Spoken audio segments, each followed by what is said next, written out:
Ladies and gentlemen, boys and girls, NESCAC fans of all ages, it is that time. We are finally back after months and months of waiting and weeks of watching other colleges at other levels play football. It's game week. Welcome to another edition of 9 Weeks, an unofficial NESCAC Football Podcast alongside the NESCAC man, Dave Bagatelle. I am Chris Grace, and we are so pumped to be with you in year 2 of our podcast. We've got a great show planned for you today. We have interviews with all 10, that's right, all 10 NESCAC coaches. Dave and I are going to go through and preview all the games we have for you on Saturday, as well as our projections for this season, because if you're not right, you're wrong, and someone's going to be right and someone's going to be wrong. We also would like to thank our 2 big sponsors that have jumped on at this point, Sloan Walsh, fantastic law firm in the New England area, as well as Game Time Sports, the best place for all Game Time Sports materials. And we'll talk about them a little bit later today. Also want to point out, if you would like to be a sponsor of this podcast, please feel free to reach out to Dave. Dave, tell them how they can contact you. 9weeksnescac@gmail.com. And we'll put the link at the end of the podcast. Beautiful. My friend, it is great to hear that voice. It's great to get back with you after what was a memorable first season covering the league together. I know we talked about this for many years, and we put it together with the hard work of a lot of people. And we're really looking forward to expanding on this and doing some great things this year. But with time in mind, because we are talking to 10 coaches, and we want people to, unless you're driving 4 hours to a game, which are some of you probably who are listening to this, we want to keep this thing moving. Let's get right into it. Last year, the Wesleyan Cardinals won their first outright NESCAC championship. They took down the league by beating Trinity on the road in the final week of the season. And then you had Tufts and Middlebury and Williams following behind. This year, we've got a brand new season. We've got new quarterbacks scattered all over the league. We've got a lot of question marks. But Dave, this is why you are on the podcast. What are we going to see in 2025? Is it more of the same? Or is there going to be an upstart that's going to shock the world? Tell me how you see this year going. Go ahead. Shoot your shot, my man. Put it out there. What do we see happening this year? So not to get way ahead of ourselves, you're going to hear a lot of the coaches, and I think, not to speak for my partner, but I think my partner and I are aligned that this could be one of the most wide open, interesting seasons in a long time. And that's sort of where that begins is at the quarterback position. There's only 10 teams in the league. Half of them have returning quarterbacks. Some of those returning quarterbacks certainly even have questions themselves. There's 2 really solid returning quarterbacks, Middlebury and at Colby. The other 3 that have returners all have question marks. And then the other 5 teams have completely new guys in the quarterback room, including some of the top tier teams in the league. I think the upper echelon of the league, your typical Trinity, Middlebury, Wesleyan, Tufts, of that group, 3 of those 4 teams are going to have new signal callers this year. Only Middlebury has a returning experienced starter. I still think that those programs are going to be battling it out for the league championship at the end of the day. But there are a couple of other teams that we'll talk about that we've got to keep our eye on. And I'm looking at the Williamses of the world. They're always a team that in recent years has been on the cusp. And not to get way out of myself and give you my sort of dark horse candidate, but I'm really high on the Bates Bobcats. They've got Coach Coyne there has been recruiting really hard. He's now in his 4th recruiting class. He's got kids that have been playing for him for 2 or 3 seasons. He has, in my mind, the Offensive Player of the Year candidate, leading candidate, Ryan Linsky, led the NESCAC at rushing, ran for over 300 yards in a game last year. was a one-man wrecking ball. Obviously, he's playing in an offense, flex option that gives him an edge. He's going to get the ball a lot. But I like what they're doing there. They've got a lot of good returning players on defense. Ryan Rosic, middle linebacker, is a really good player, really good tackler, one of the top tacklers in the NESCAC. They've got returning offensive line. Think you'll see some surprises there at quarterback. The rumor mill circulating that we're going to see Sergio Beltran convert over from wide receiver to play some quarterback out of the option. He was a quarterback in high school. So I think I like Bates to get over the hump and get into that middle tier. And I don't want to get way out of ourselves into 2026, but they're going to be one of my favorites next year, just to give you a super preview of 2026. So I'll turn it. So way too early 2026 rankings. Dave likes the Bates Bobcats, but let's try to narrow it in here and focus on this year. Yep. Just to put you on the spot, and you're the guy who makes the predictions until I see the teams play. Give me your top 4 NESCAC teams, starting from 4, working your way up to 1 this year. Yeah, and by the way, last year, just not to toot my own horn, I think of the 10 teams, when I was picking records, I was right on 6 of them, and I was only off a game on the other 4. So just saying, Chris. No, people know you know your stuff. You don't have to listen. I'm not talking about knowing my stuff. But anyway, so my number 4 team coming into this year is the Tufts Jumbos. I would have them ranked higher, except for they're replacing a 4-year starter at quarterback. And I know they have guys and they've got a very deep roster. I like the fact that they've got Shatellis Reese back. He led the NESCAC in rushing 2 years ago. Very talented player. Was an all NESCAC player. Didn't play last year.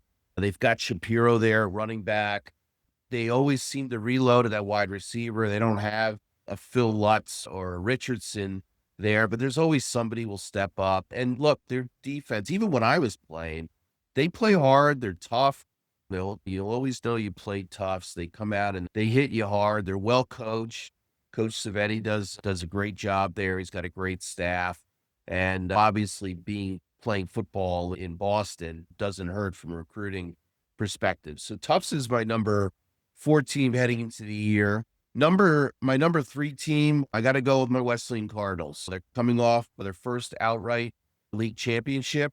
Obviously, they're in a similar predicament that the Jumbos are. They're replacing really good quarterback, good leader in Nico Candido, who seemed to play his best games when the chips were down.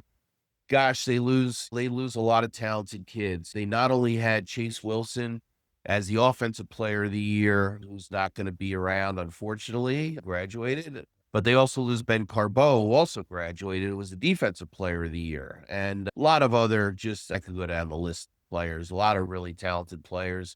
And just last year was just a magical year for Wesleyan. 8-1 league championship, beat Trinity last game of the year, up there at the Coop, which just does not happen very often. They don't lose many games there at all.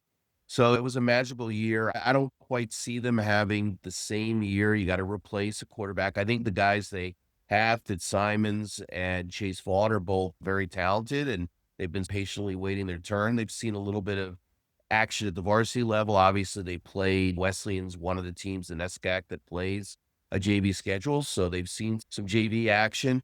And I think you're going to see a little bit different offense out of the Cardinals. In my mind, they've got the best running back room that they've had in a long time. Matt Diaz sort of came out the last three games of the year at a big day against Trinity. Local kid, very talented. So they have some real talent at running back. They're always going to have receivers. They just seem to reload at the receiver position. And defensively, although not a ton of returning starters, although they do have one particular player who's really special, who I'll mention in a second, a lot of the guys that are playing have, including Declan Welch, who was an all NESCAC player 2 years ago, played a lot due to injury in 23, played a lot last year, didn't play as much because they had a lot of dudes who just came back on injury and they rotated into the defensive line. He's a captain. He's from Chaminade High School in Long Island, very good player. But the one guy that is a difference maker that the Cardinals have that really not many teams have a guy like this, is Dylan Powders. Dylan could have been Defensive Player of the Year last year in the NESCAC. They've got him, and he's a complete stud. He's my preseason pick to be NESCAC Defensive Player of the Year. So I think the Cardinals, they have a lot of guys who may not have started, who had a lot of experience. I think that they're going to be very solid, and they're my third ranked team. Moving on to number 2, I got to go with Middlebury. They've got, in my mind, the best returning quarterback in the league, and Brian Moran. They've got a really good sophomore running back, Connor McClellan, who really played well the back half of the season from game sort of 4 on. He really emerged as a very good player. But gosh, they lose a lot of talent, particularly in the front 7. They lose, I think, 3 or 4 offensive linemen, including Thomas Perry, who was an NFL prospect. Everybody knows about Thomas Perry, great football player, but they lose on the defensive line, Kennery and Phileas, who were both all NESCAC players. They lose Rocco Stola. They lose a bunch of other really great players, including some really great players in the receiver corps. I think you're going to see a little different. Middlebury, of course, Coach Mandigo comes to the defensive side of the ball. I don't think you're going to see the days of air Middlebury.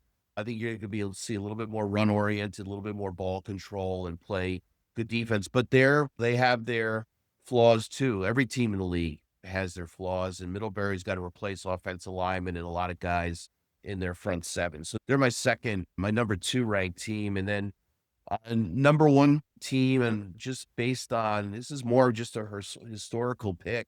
And look, they also have holes they got to fill. I'm going with Trinity Bantams as my pick to win the NESCAC this year.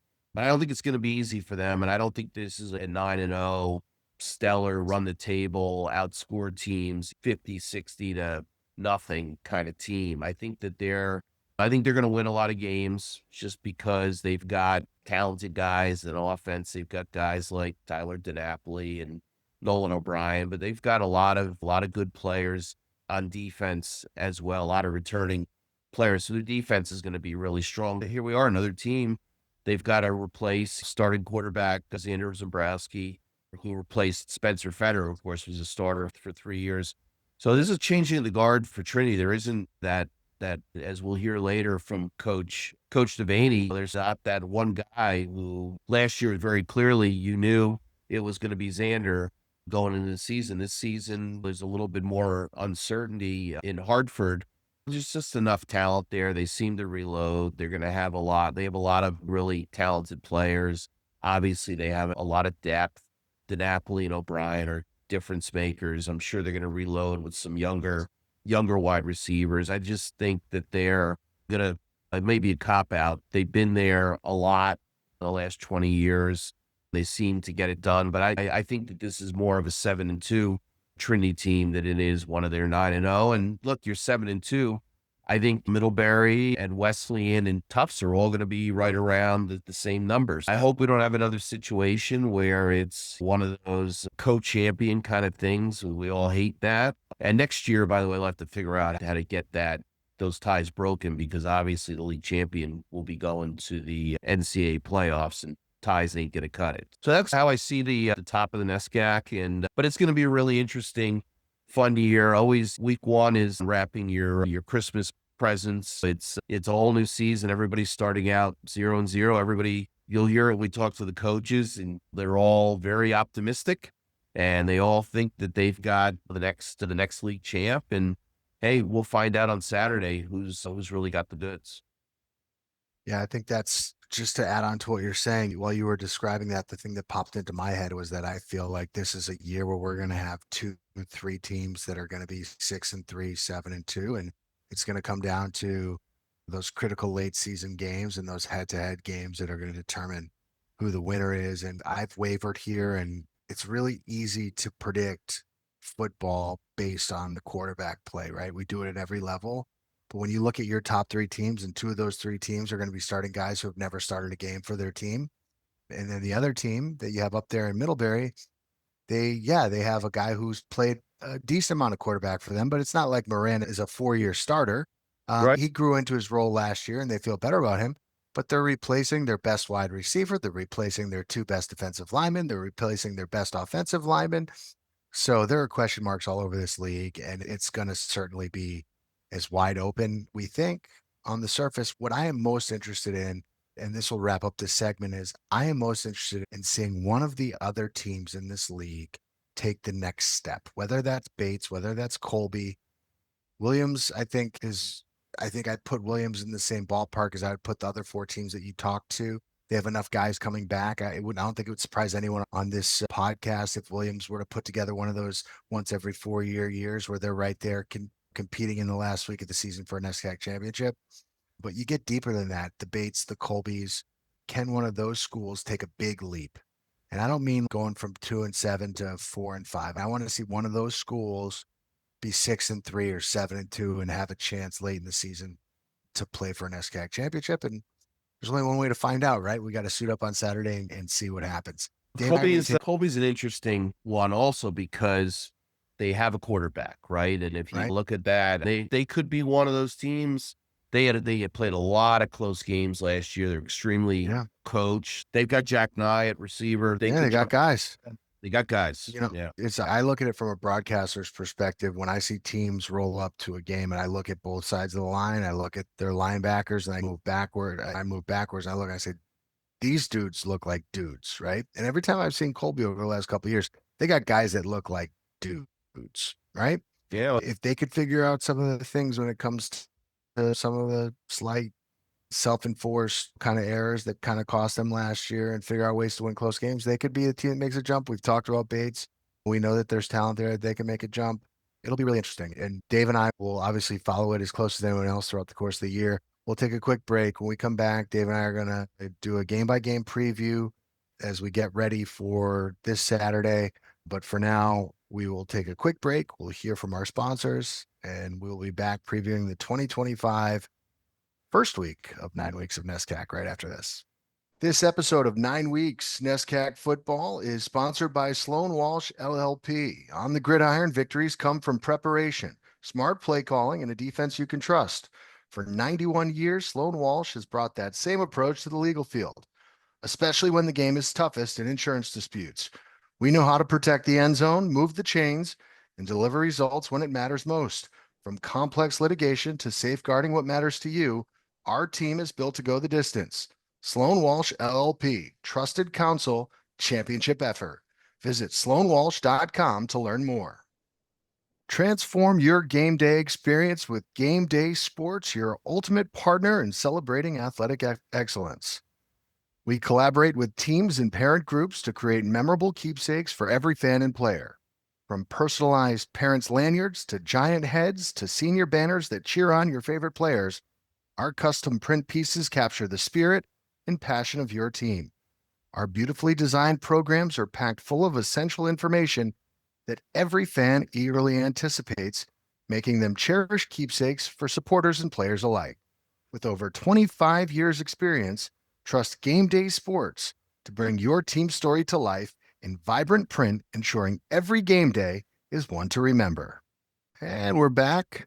9 weeks of NESCAC, our NESCAC Football Preview Edition, as we welcome in our next coach representing Bates Bobcats in his fourth season at the helm, Coach Matt Coyne. Coach, coming off of a year where there were some big highs and there was some growing and there was some building. You look at your record last year and someone could see 2-7, but when you think about the fact that those 2 wins came against last year's NESCAC champions and the previous season's NESCAC champions, obviously the building blocks are there. So I'd love to know how you feel about your team here in year 4 with the Bobcats. Yeah, first off, thanks for having me on. Appreciate all the work y'all do. But yeah, I think it's the record. I think it was part of a process. We built this thing from the ground up. And as we know in the sport of football, it takes time. We're not going through the transfer portal to try to find plug and play players right away. We're trying to develop our players through our classes. And I think one of the big steps last year was to close the gap in competition. And I think we accomplished that throughout the whole season. 2 big wins, obviously, that really sparked sort of the expectation phase now as we head into. They understand that, hey, you guys can play with the best of the best when you put it all together. Understanding still that when you make youthful mistakes, anybody can beat you on any given day. So this league's tough. We understand that all 9 weeks are dogfights. But I think the kids saw the progression and the development from stacking years in the weight room, stacking years in our systems. And we were quite young last year. When you still look at it, we still had a handful of freshmen still playing at certain key positions and a lot of sophomores out there. And I think I was really proud of how they battled throughout the year.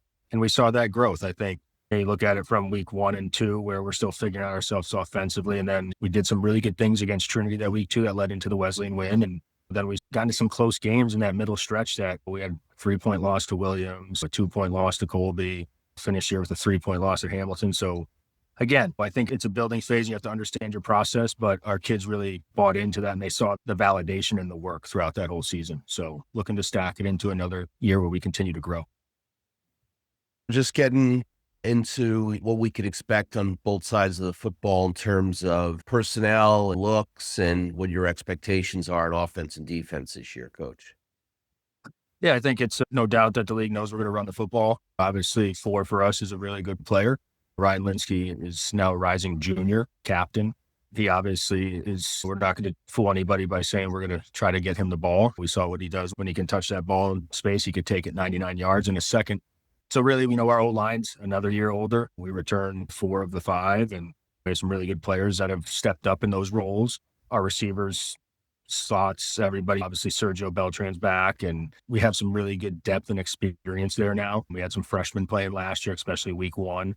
So, for us and in the quarterback position, we have some really good players that battled through it, and Jack Perry, Sean Green, 2 freshmen that came in, they're really good players for us. And really for them, it's just being decisive, making the right decisions. I think in our offense, you saw it grow throughout the year last year. And I think when we played Amherst week 1 last year, we were 3 weeks off of installing this brand new offense. And I think you saw that in the tape.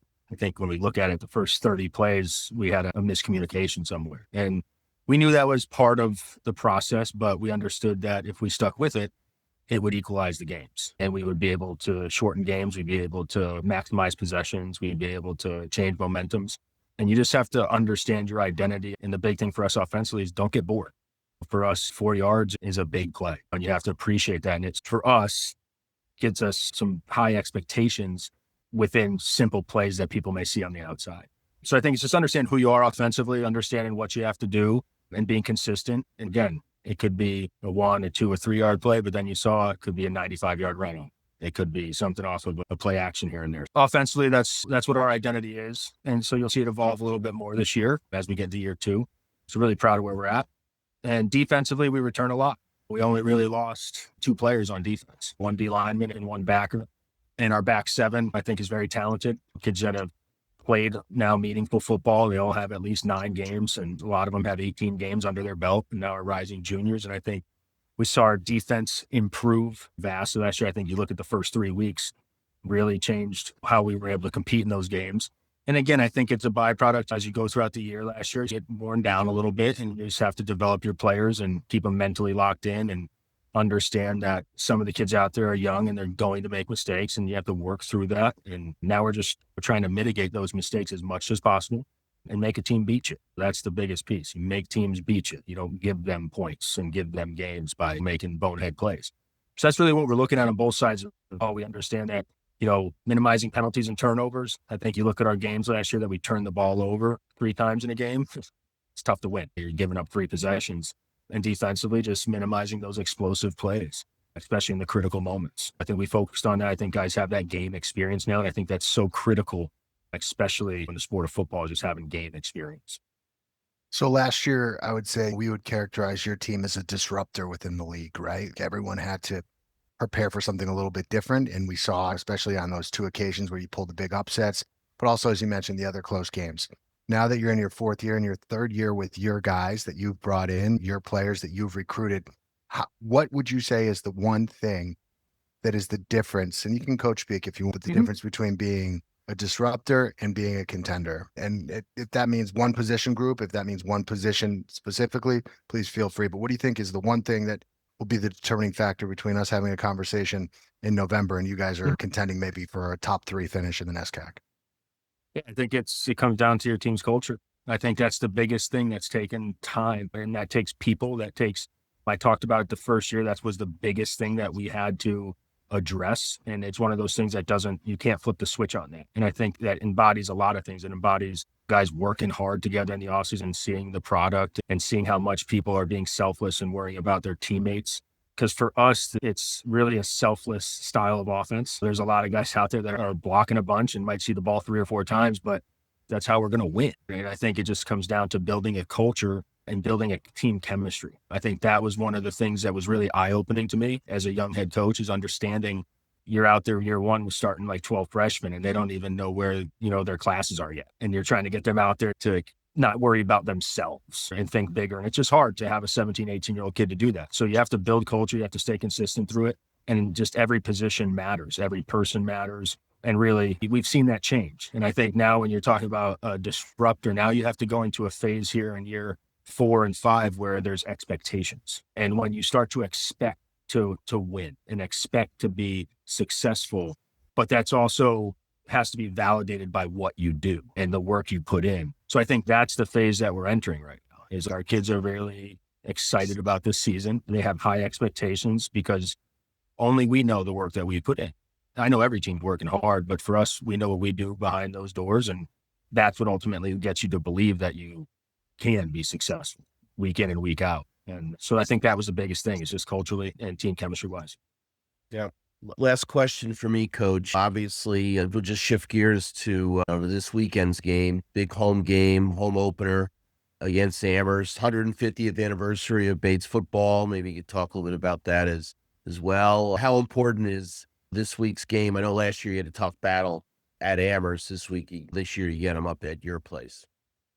Yeah. Obviously, they bring a lot of people back. We understand their identity, and Coach Mills has been there forever. So he has a very respectable reputation of his teams and how they play and how they prepare.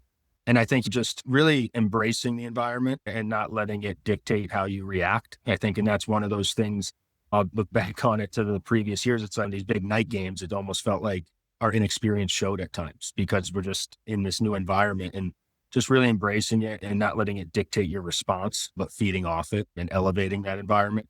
But we understand the key to the game is going to be, I think, any week one, and you watch it across all levels of football, it's like mitigating mistakes. Like you watch it in week one, it's so hard because as a coach, you're like, man, you just don't know yet. You think you're ready and you're ready to roll and you feel really good, and then it's game. And for us in the NESCAC, we don't get to scrimmage somebody else. So we've gone against each other the whole time. And I'm sure Amherst is going through the same thing where it's the offense knows what the defense is doing. The defense knows what the offense is doing. It starts to get into this like stalemate type of deal.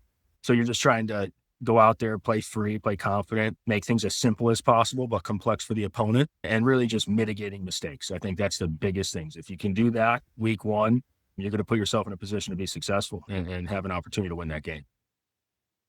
Look, Coach, we appreciate you taking some time. I know it's a busy time. You're trying to squeeze in every second of the day to get ready for a big game on Saturday, home opener, Bates and Amherst. We certainly will catch up with you down the road, but best of luck on Saturday. We'll be following from afar, and we wish your team the best of luck this season. Thanks for joining us. Thank you, guys. Go Cats. That is head coach of the Bates Bobcats, Matt Coyne. We'll be back with more of our 2025 preview on 9 Weeks, an unofficial NESCAC Football Podcast. Welcome back to 9 Weeks, an unofficial NESCAC Football Podcast, as we continue to preview the 2025 NESCAC season. Welcoming the head coach of the Trinity Bantams, Jeff Devaney.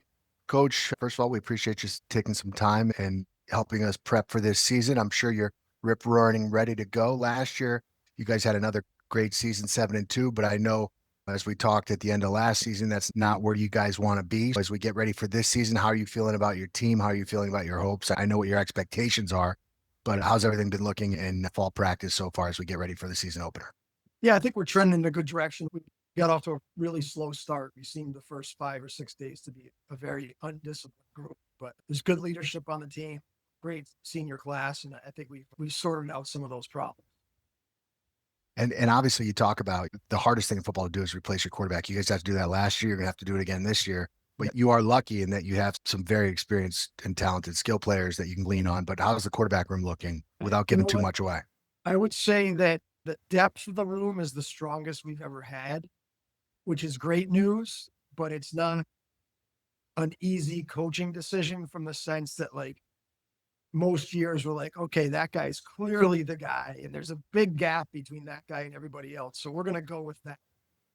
So it could be something in this. I could say this about a lot of positions on our team. It could be something where somebody's playing week one, and if they don't play well enough, they're not necessarily the guy playing week 2. Obviously, you got a lot of returning talent. Chris was alluding to that. Talk a little bit about what we should be looking for as we head into the season on both sides of the football. Some of the player groups you're looking at, some of the personnel. Obviously, we know about DiNapoli, we know about O'Brien and guys like that. But Yeah. maybe give us some guys to look out for, that maybe some names we haven't heard before as well. Yeah, I think on offense, Sony is going to be a great player for us. He was playing at a high level last year when he broke his leg in the Middlebury game. And he can do so many things, and he's such a versatile player that he'll give us somebody that will make it so you can't necessarily always just focus on DiNapoli and O'Brien. And we've got we're fairly young on some spots on offense. We're going to be pretty young at the receiver position. We're going to be pretty young at the tight end position. So we need, and then obviously the quarterback thing is going to be new for us. It's going to be an interesting to see how we grow on offense as the game goes on. We might have to rely on a very veteran and experienced defense, and hopefully some really good special teams while our offense finds its way. We talk about this, it's become cliched, but during your time in the NESCAC, I know you've seen it. I thought last year was as balanced as the NESCAC has ever been. And I think this year is the most wide open it's ever been. There's a lot of teams that are trying to replace their quarterbacks. There's a lot of teams that were right on the cusp of doing something special last year, but maybe just couldn't quite get over the hump. And one of those teams, I think, was Colby, right? And so transition, you guys are playing Colby. That's a well-coached team. That's a tough team. And it's a really physical defensive team. So if you can real quick kind of preview, I'm sure there's some games you're going to get up for every game, obviously, right? There's only 9 of them. But when you look at the way their linebackers fly around the football, as physical as they are, I'm sure that's an easy eye-opener for your team to open the season. Yeah, you just use the 3 descriptions I've been using with our team all preseason. This team is well coached. They're very physical and they're very tough. And so when you're playing week 1 against a team like that, you can't beat yourself. So we're going to have to make sure we don't turn the ball over. We're going to definitely need to win the special teams battle. And you just can't have the stupid pre-snap penalties and things like that sometimes you get in the first game. You can't beat yourself against a team like this. I think that we probably have some more speed and some more skill kids than they have, but they're tough and physical up front on both sides of the ball. So, Coach, obviously a transition year in the NESCAC next year is the playoffs. How do you start thinking about recruiting into that, starting to think about, obviously you guys will be in the mix for that. You expect to be in the mix for that. I know you were a big proponent of the playoffs. Have you started thinking about that for 26? Yeah, it's certainly something that we've talked with top recruits about, because when you're talking to top recruits who are competitive kids and they want that opportunity to play in the playoffs, I've been saying to those kids, if you want to play in the playoffs, you have to go to a school that wins your league, because that's how you get in the playoffs. And over the past 20 years, who's won their league more than Trinity has? So if you want that opportunity, certainly Trinity has, you'd like to think would be in the running to be in that situation. All right, I got one last one for you, then I'll let you go, because I know every second is precious right now as you're prepping for week 1, and we appreciate you taking some time first and foremost. I've asked every coach this, but what is the one position group, and it could be quarterback, that is going to be the difference between you guys winning another NESCAC championship and maybe falling short? What do you think is the one thing that you're leaning on right now? You're saying this works out for us. We're in a really good place where we're going to play that last game of the year in Middletown with a chance to win the NESCAC.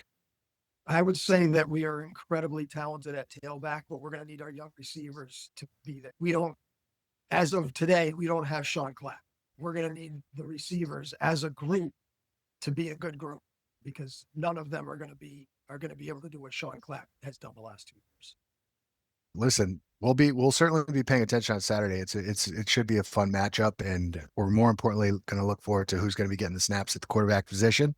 You're welcome to tell us, but if not, we'll just wait and see on Saturday. I don't even really know today, to be honest with you. So I can't tell you. All right.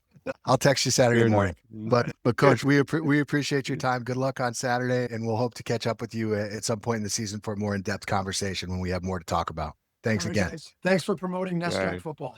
Absolutely. Thanks, As the head coach of the Trinity Bantams, Jeff Devaney, and we'll be back with more of our 2025 preview right after this on 9 Weeks, an official NESCAC Football Podcast.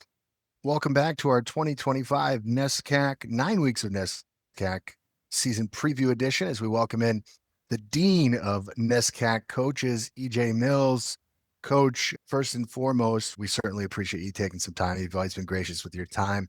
This time of year is tricky for all coaches. You have new faces, you got old faces, you're trying to install probably some new things, and you're trying to do it in a really rapid time period.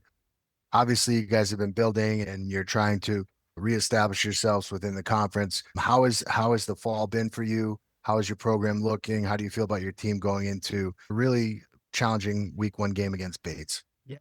First of all, thanks for having me on, guys. I really appreciate the voice is struggling. But no, I think we had a good preseason. People have been asking me, what do you think? And I'm like, I don't really know. You go against yourself. We've worked really hard. The kids have responded really well. I don't know. You're going into a game that I think Bates is a very good opponent.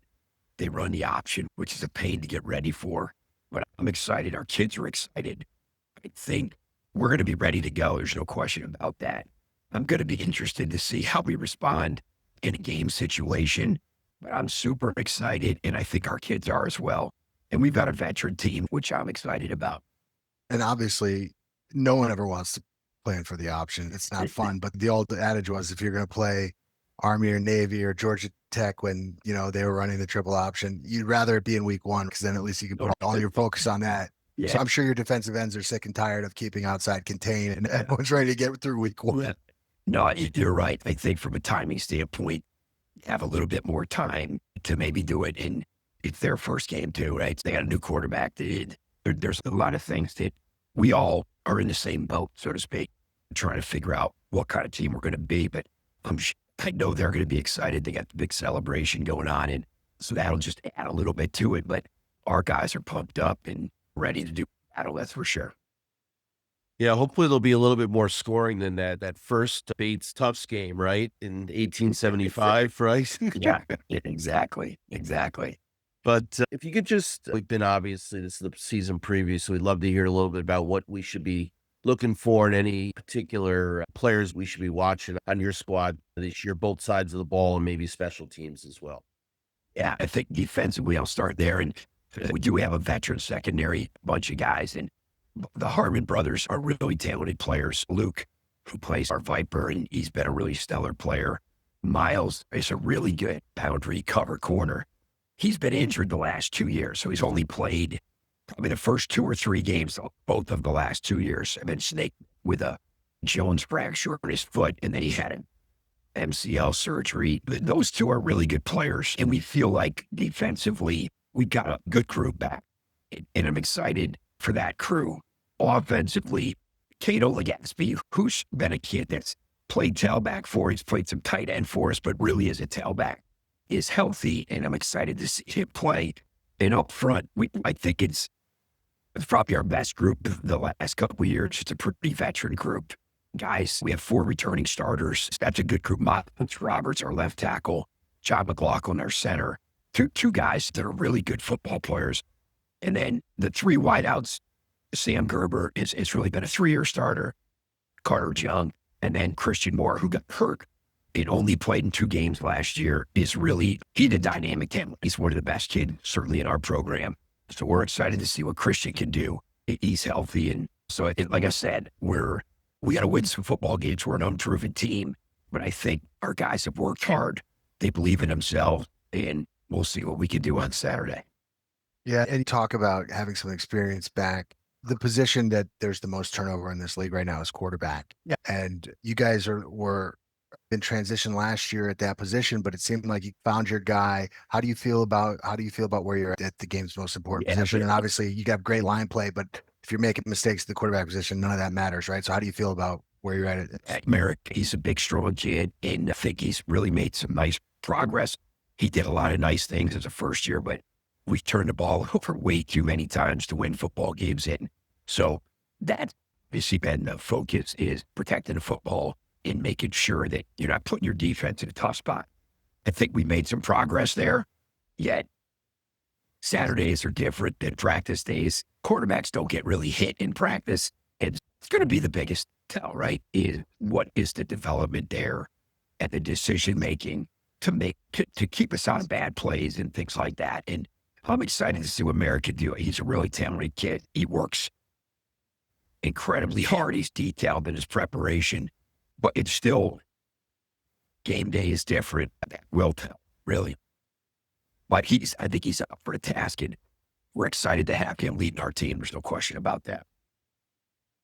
So you've been around the league, I think, maybe as long as I've been, which is a long time. It seems to be as wide open a year as we've ever seen in the league. A lot of new quarterbacks, a lot of turnover in the league. What's your sort of view coming into the 2025 season, looking at the landscape? Yeah, I've never been one to prognosticate much. I feel like you start and you figure out who's good. The teams that have been successful, I still think, obviously Trinity, they're going to be a good football team. There's no question about it. How good, I don't know. Wesleyan will be a very good football team. How good and how they fill those gaps, I don't know, but they're going to be good. I think Tufts returns a lot of talented players. Yes, they have to figure out the quarterback, but that covered there by any stretch. And the same thing, it's like, I think that Middlebury, they do return their quarterback. They lost a lot of guys on defense, and those 2 D linemen that seem like they played for 8 years, those guys. So I'm glad to see those guys leave, but that's a talented football team. And those are the perennials. But Colby has been outstanding. And quite frankly, you watch all of Bates' games last year. I've watched all 9 games. I'm like, they could have won 6 games last year. They played really well almost every week. And the Bowdoin game, they didn't play well defensively, but then the kid runs for 300 yards or whatever. So that was a wide open game. But I do think it's probably more wide open than ever. But to me, it's just, we got to win week 1, and then you got to get ready for week 2. And hopefully that's just how that whole thing works. You got to build some confidence, and winning helps you do that. We'll let you go here in a second because I feel for you and I want a lozenge for you right now, Coach, and you got to save some room for this weekend. But I have one here, so pop it in, baby. Let's go. It's week 1 for us too. I got to work too. If there's one thing that you think is going to be the differentiator between you guys having what you perceive to be a successful season, and taking that next step, when you're leading on, you're talking to your other coaches, you're saying, listen, if we do this, we're going to be in a position where we can win some games, and we're going to be in a position where we're going to be competitive in these games. What is that position group? Where do you think that is the most important thing for you guys as a team in terms of growing and achieving the results that you've become expected to in your tenure? Yeah, they think first and foremost, we have to take care of the football. That everybody says that, but that's going to be job 1. We do need to stay healthy. I think we haven't had the success that we want. There's no question about that, but we've had some injury that has led to that, like just those things. And when you look at Wesleyan last year, the same guys played all 9 games. They did not lose a person on that defense. Sean Wilson didn't play against Bates until because they exposed the other guy that played. The rest of that defense played the entire year, did not have an injury, and offensively. So when we've had good years, we stay healthy. Again, so quarterback play, scoring some points, like getting some consistency on offense. But most importantly, taking care of the football and being afraid to punt the ball. And really, when we've had good teams, we dominate the special teams. We've always had good special teams. You handle the kicking game, maybe make one special play, right? But we're going to win with defense and special teams. That's what we're going to win with. And yet we need to be effective on offense in order to, you got to score points to win. And that's got to be the recipe for us.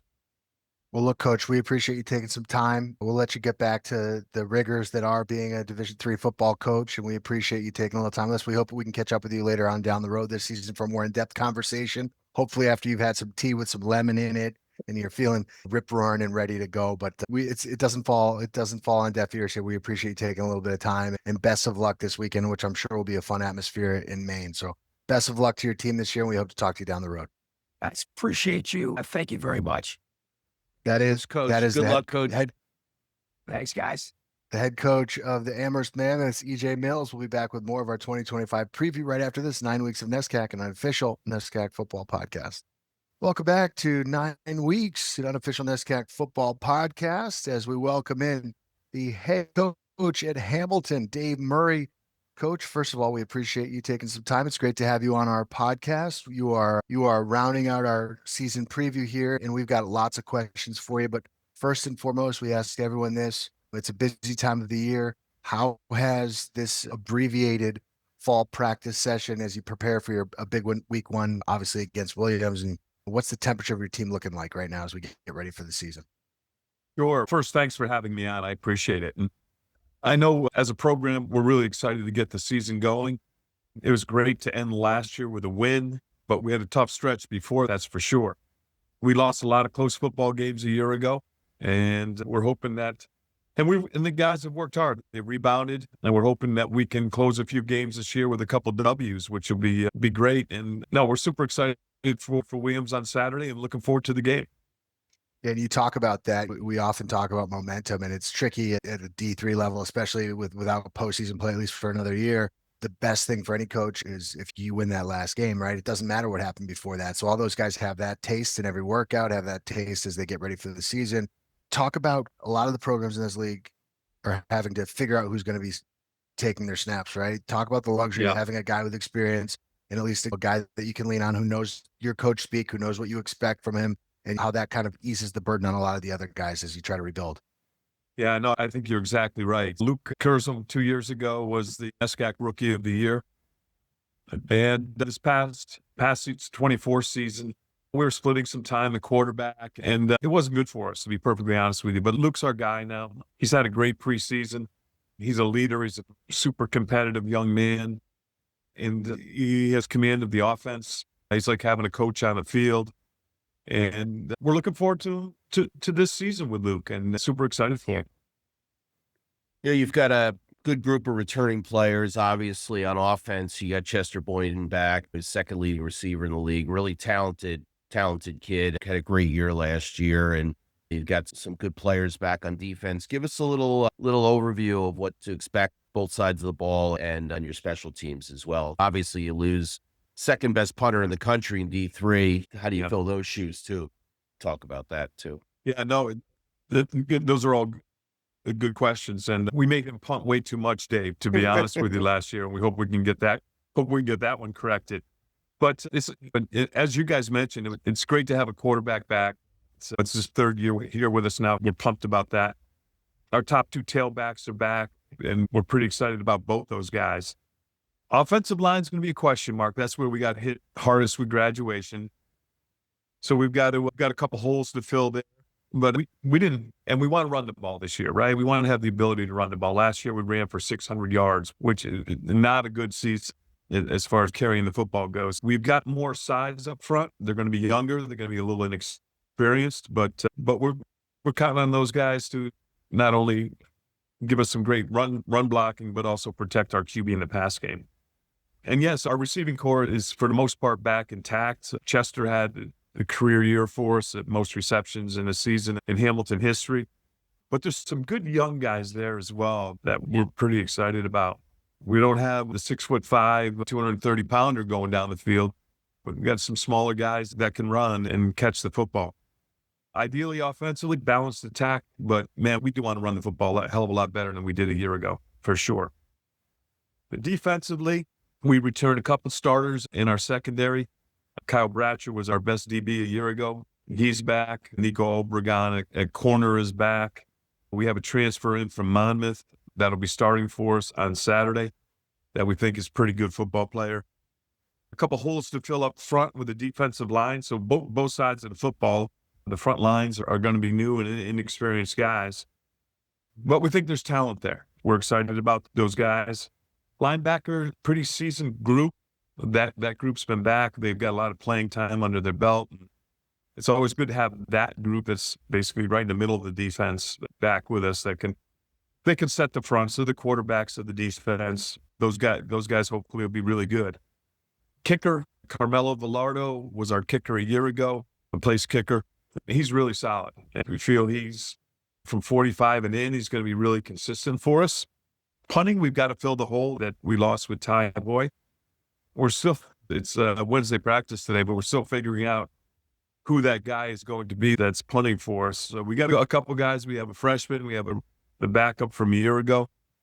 So hopefully we won't have to punt as much as we did a year ago, like I said earlier. And then so that's a short rundown of it all. But A good mixture of seasoned kids back and some good young ones coming in. Coach, I can hear the enthusiasm in your voice. It's impossible to be around the game as long as you have and not have enthusiasm and still come to work and want to do this, right? What is it about this team that gives you the most optimism? Where do you see the potential for a big jump from last year? What position group do you think is the most critical for you guys flipping the script and building off of that win in week 9 last year and really having for sure. a successful season this year? What we looked at last year, there were 2 games that we just didn't play well and we weren't in. And it was Middlebury and Williams in the opener. Both teams just outplayed us. The other 7 games were really decided in the second half in every single one of those. And some of those were late in the fourth quarter. We went 1-6 in those games. So we have put a big emphasis this preseason. We finish every practice, to be perfectly honest with you. We call it now a clutch period. So we put our guys in situations along the line of a 2-minute drill potentially, and the losers of that drill have to run. And it's become a very spirited part of practice. And it's all about finishing. It's about making critical plays at the critical times. And today for example, we worked on, okay, we're ahead. It's the end of the game. We got to get 2 first downs to kill the clock. So we're working on all those kind of scenarios. So the guys know we weren't far off a year ago, and I sit here, we're 1-8, but like I said, in 7 of those football games, we had a shot late in the games. We have to turn that corner, and we put an emphasis in practice on doing the things necessary to find a way to win these things as the game winds down in the second half. So the attitude's been great. It's been super competitive in practice, and now hopefully that can transfer on into game day. So the guys have had a tremendous attitude and work ethic. So we're really excited for Saturday. We're excited collectively to be able to witness it, and we think it's going to be a very competitive game. I'm sure you're excited to be at home, which is a great way to start the season, give you a little bit of a buffer in terms of not having to deal with that whole side of things. From afar, we will be paying attention, but I know, as I said many times already tonight, the rigors that go into preparing for right now. So we'll be paying attention from afar, but for now, we'll let you get back to all of those complicated decisions that you have to make. And hopefully you don't have to figure out your punter. Just say, hey, we just won't punt. You'd be like Pulaski High School in Arkansas, just never punt an onside kick on every single kickoff. You'll be good to go. Well, it's funny, and I know you guys got to finish your night up there, and for Dave, it's 4 a.m. But the Bills game, I don't know if you saw that the other night. Yeah. So Harbaugh was catching all kinds of grief because he punted. Yeah. From his own 38-yard line in a 4th and 4 late in the game. Yeah, I said, is that where we are now? You're going for it on 4th and 4 with a minute and a half left, or whatever the heck it was, on your own 38. Yeah, get us all that analytics stuff. Gotta stop. Go on. For sure. Yeah. I hear you. There's a difference between it's the script has gone completely bonkers. Yeah. And here's what I do know, guys. If he had gone for it and didn't get it, you would what Monday morning quarterback would have done to him. Absolutely. Get a stop. Your offense scores 41 points. Like, you shouldn't be having that conversation. Exactly. It's a non-starter. But I'm a Jets fan, so you're not going to get any positive juju from me. Look, Coach, we appreciate your time. We hope that we can catch up with you at some point later on in the year for a more in-depth conversation so we could really get deeper into your program. And we really appreciate you giving us a few minutes of your time as we get ready for 2025. Hey, everybody appreciates what you guys do, and thanks for having me on. Have a great night. Safe travels back from Italy. Thanks, Coach. We'll be watching Saturday for sure. Okay. Awesome. Thanks, guys. Head coach of the Hamilton Continentals, Dave Murray, will be back with more of our 2025 NESCAC preview right after this on 9 Weeks, unofficial NESCAC Football Podcast. As we continue to preview the 2025 NESCAC season, it is 9 Weeks of NESCAC, a unofficial NESCAC Football Podcast, alongside Dave Bagatelle, Chris Grace back with you. And we welcome in head coach of the Colby Mules, Jack Cosgrove. Coach Cosgrove, great to have you with us. I know you're probably champing at the bit, getting ready for start of another season. There's really no time better than the fall. I'm sure you're fired up and ready to coach another season up in Maine.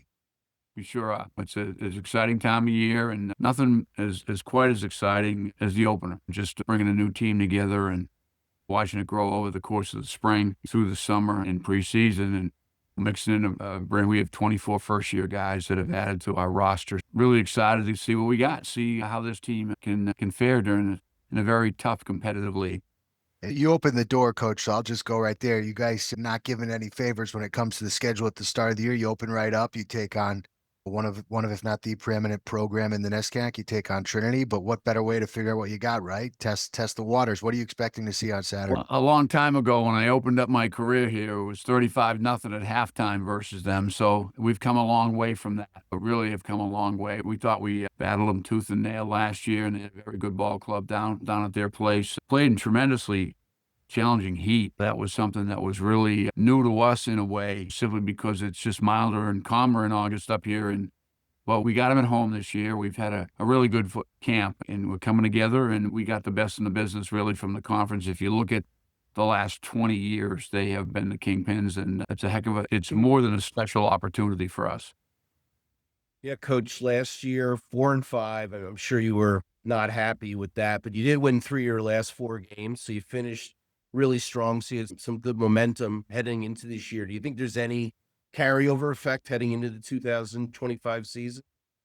So there is some returning senior players that played significant roles last year. That's always your first recognition. And I think the other part is we had a very new staff last year. We had 4 new coaches, 2 new coordinators. So it's good to have that same crew of coaches for year 2, because many of them were added late. I'm talking about summertime last year. So we grew with that staff, and that the evidence that you pointed out, winning 3 of our last 4, points to that. And the other thing was, except for the Trinity game, every one of our games were 1-score games, and we had onside kicks at the end in 3 of our 5 losses. We were in overtime with Wesleyan, and we had shots to beat some very good programs last year. There's a lot of carryover from the grit that comes with the belief in yourself, the courage, and the resolve. We picked up a lot of that last year off of that football team, and hope to carry it forward with us.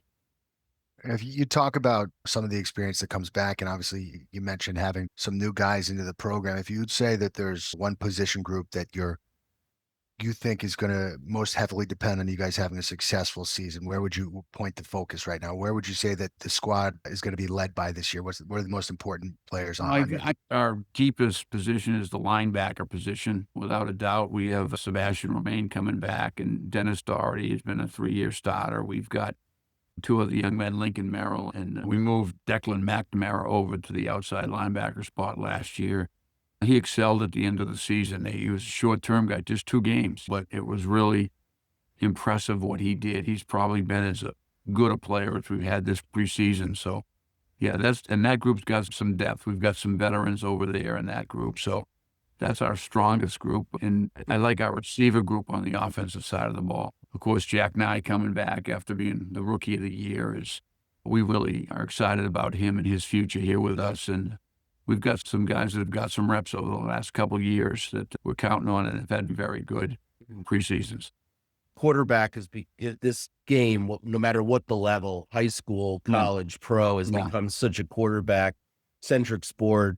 It was a year transition in NESCAC at that position. You're one of the fortunate ones. You have a returning starter, Miles Drake, obviously great athlete, plays hoops for Colby as well. What kind of advantage does that give you guys versus some of the other teams in the league? I think, and Miles is unique in that he was our starter as a sophomore, but he got hurt in the Trinity game in his sophomore year, so we lost him for the entire season. And we ended up playing musical quarterbacks that year. We played 4 guys, and it was, when you don't have one, you don't have any sometimes. You don't know who 2, 3, or 4 is going to be. And we were test driving guys, and it just went back and forth. It really impacted our season. Miles got a full year in last year, and the experience he went through makes you want him to go to be a junior still. Really good. He really grew last year, and we're excited about him. He's really been excellent all preseason. He really has. Today's practice, he was throwing the ball as good as I've ever seen him, and we really are excited about him and doing some things with him this year that are more extensive than last year, simply because he's got that full year experience under his belt. A guy that really fires us up. Coach, one last thing I got for you here as we get ready for the season. We continue to preview, and then we'll let you go because I know you're busy. What are you expecting to see from Trinity? Obviously, they're going to be debuting a new signal caller. We don't know who that will be, but what are your expectations going into the game, playing at home in Maine? We look at Trinity as a team that just reloads.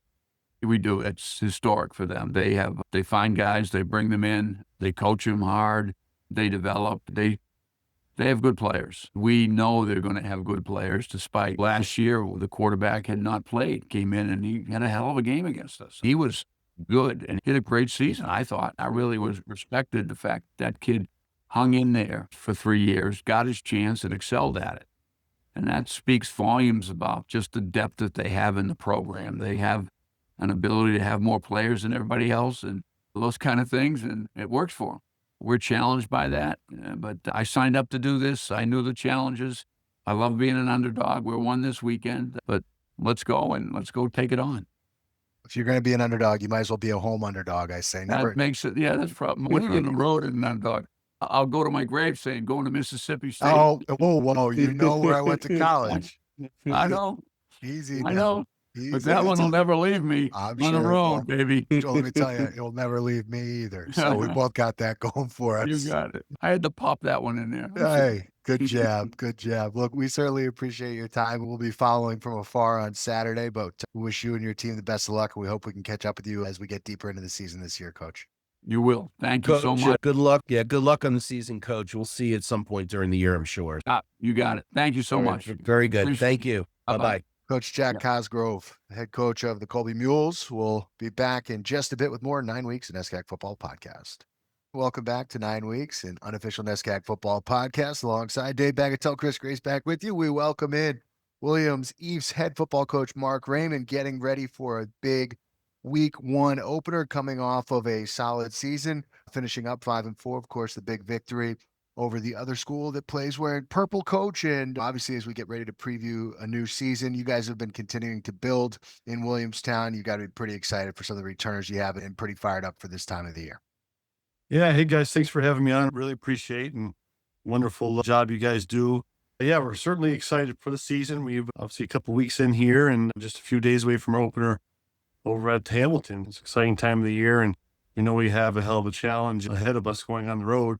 But our guys have certainly answered the bell here and are ready to go. Yeah, in the lead up to the first game of the year at the college level, at any college level, there's no preseason games, right? So you don't really know what you have. But you guys do have the luxury of having a lot of guys back. But there's always some question marks when you don't know exactly who's going to be playing the most important position. So how do you guys feel about the quarterback position going into this season? You wasted no time, Chris, did you? Hey, listen, I get paid the big bucks for the reason. You could say what you want here, but I got to call the shots. That's why I'm in here. Yeah, obviously with the injury to Owen last spring, let's open things up a little bit. And we think we have a really good group of guys who've competed and continue to compete going into this opening game. So right now we haven't quite settled yet, but we think we have some good candidates with all the unique skill sets, and we're excited about what we're going to put out there. Coach, you 5-4 last year. 3 of your 4 losses were very close. Needless to say, could have very easily been an 8-1 season for you. Coming in this year, as Chris said, you've got a lot of returners. You got to be excited about having John Orris back. You've got a number of really great players on defense. And Luke Mangini had a great year as a freshman. Obviously, we know Luke's dad pretty well from his history. And then you got your defensive back, Holden, Garing back as well. So talk a little bit about what you have coming back on both sides of the ball and where you're trying to fill some holes. Yeah, I'll start with, you mentioned John Orris. He's a senior captain for us. He's played a lot of downs the previous 3 years. A very versatile back, powerful. He's come in and really done a good job this year, ready to take over that number 1 spot since Mario has graduated. So really excited about him, and John Marvin behind him and Matt Bott are 2 real capable ball carriers as well. Riley O'Connell will be back for us in that H-back type tight end position for us. Owen Johansson in that tight end type spot for us too. So I think we have some really good players that can carry the ball for us, catch passes. Coach, you mentioned going on the road to Hamilton. Talk about some of the challenges that you faced making a fairly long trip on the first Saturday of the year and against a team who, despite having some struggles last year, the last time they were on the field, they came out victorious, right? Against a Bates team that beat the NESCAC champions last year and then also beat Middlebury last year. Yeah. So that's a big win. And that's a team that obviously you would imagine went through the offseason with that feeling that every coach who's rebuilding wants to feel. Talk about those challenges. Yeah, sure. Well, as you guys alluded to, there's still a lot of questions to be answered despite some good returning players. And going on the road to Hamilton will certainly be a challenge. I've competed against Dave Murray a long time back in, I was at Ithaca, St. Lawrence. His teams are always tough. They're always well prepared. He's got some good young players in the program. We know we're going to be up against it. I tell our guys all the time, there's nothing more difficult in sports than going on the road against a conference opponent. And we just have to, as you got to take care of the football, you be grand special teams and eliminate mistakes. And that's where our focus is. I'm sure they'll have a lot of new faces as well with some new schemes on offense and defense. So we need to prepare ourselves to be at our best and disciplined, focused football. How's just to talk about the defense for a little bit? We alluded to a couple of the returning defensive players. Obviously, you lost Ethan Scott, who's a very good player for you. Last year, tough shoes to fill. How's the defense looking coming into this season, Coach? Yeah, as you mentioned, two inside backers, Zakai and Luke, that played all 9 games for us, got better each week. So excited to have them back. Defensive line with Ethan being gone, we're going to have to make up for a few things there. But we got Will Gale, inside tackle position for us, and Ben Yedid, who's a sophomore, who had a really good season. So those two guys will be back, and we'll fill around them with Jack Barber and Leslie Williams and Nathan Rohde and a couple other names of guys who we feel really good about. The secondary there's a couple question marks there we have to answer. But as you mentioned, we have Holden back and Wyatt Cotton back. So those guys, like I said, are pretty steady players for us. Coach, excluding the quarterback position, what is one position group that you say, if this position group has a great year, we're going to have a great year? What do you think is the key? It's too easy to say the quarterback position, right? But excluding the quarterback position, what do you think is the key to your team having a really successful year this year? Obviously 5-4 is a successful year for some programs. For Williams, I think you guys want to keep building on that, right? So what would you say would be the determining factor in accomplishing all of your program goals this year? Yeah, I know. Probably the offensive line, Chris. That's where getting those 5 guys playing together, building that continuity throughout your front 5 is so important. We feel like we have some good players there. It's just a matter of getting that chemistry, some experience for some younger guys there. So if the O-line comes around, we like to come off the ball and be physical. So that's where it starts for us. So we got to get them ready to go. Look, Coach, we've taken up enough of your time in a rushed week where you're preparing to get ready, but we appreciate you being part in our 9 weeks of NESCAC 2025 preview. Good luck this weekend at Hamilton, and we'll certainly hoping to catch up with you later on this season. You bet, guys. I really appreciate it. Thanks for having me on, and hope to see you guys throughout the season. Great seeing you, Coach. Appreciate your time, Coach. You got it. Good luck Saturday, Coach. Absolutely. Thank you, guys. Have a great trip, Dave. Thank you. Appreciate that. That is Mark Raymore right after this on 9 Weeks in NESCAC Football Podcast. We'll be back with more on 9 Weeks in NESCAC Football Podcast unofficially right after this. Welcome back to 9 Weeks, an unofficial NESCAC Football Podcast. We continue our 2025 season preview. We welcome in BJ Hammer, head coach of the Bowdoin Pete Alonso Polar Bears. Just kidding. That's just a Met fan. Can't help myself. Coach, it's great to have you back on. Listen, last year you guys had some ups and some downs, but you finished the way that you wanted to finish the season. You lose some guys, critical players, but you got some guys coming back as well. What are the vibes like in the program right now? How you guys feeling going into a season opener against obviously a really good program in Tufts? I think everyone's optimistic this time of year. The good news is we've come through camp pretty healthy. Excuse me, flip that. That's good. So not a lot of injuries, which is nice. And we got some good youth on the team. So I think there's a lot of good young energy, which is exciting. Our sophomore class is really strong. So it's been good. And then our upperclassmen have developed the way we like them, especially our guys that are now juniors. So feel good. Saturday's going to come, and it's exciting. But a lot of the unknown, obviously, when you're playing an opponent that graduated a lot of guys like Tufts. But I feel like we're in a good place heading into the week. Yeah, it's interesting because for once you've got the experience, a little bit of experience at quarterback, and they're going to have a new starter for sure. Michael Berluti, 4-year starter for Tuck, is graduated. I think he graduated, right? He's I hope gone. so. Yeah, I Yeah. hope so. Exactly. And there's no more Richardsons either. So hopefully that's helpful. But you have two other kids. Robbie Long obviously graduated, good player for you, but you played Peter and Michael a lot, Peter McCauley and Michael Wolfendale quite a bit last year. So obviously you have those two plus anybody else in the mix. How do you feel about the quarterback position heading into the season? Yeah, we had a good spring with Michael and Peter both on campus doing spring ball with us, and then into camp in Hummel, one of our true freshmen from the Bay Area, got in the mix there. But Michael Wolfendale's our starter, actually got named starter and captain as well. So he had a really productive camp. I was really pleased with him, and he led our team in explosive plays last year with his feet. A lot of good scrambles. Some decision making was a little tough with him in some of the scheme we were doing. So I think we really got a handle on what he does best and going to operate from there. But he's earned the starting job, and Pete battled. Pete's a really good, capable player. So I feel heck, we got 3 solid quarterbacks in our system, and Soren's excellent too. He's going to be a really good player for us. But Michael's just won the job, so we feel really confident with him heading into Saturday.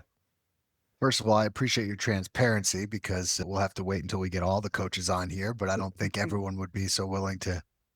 Not that there's so many media outlets covering this type of story, but if they are, and this is released in time, I appreciate your transparency. There's no obligation to release your depth chart at this level.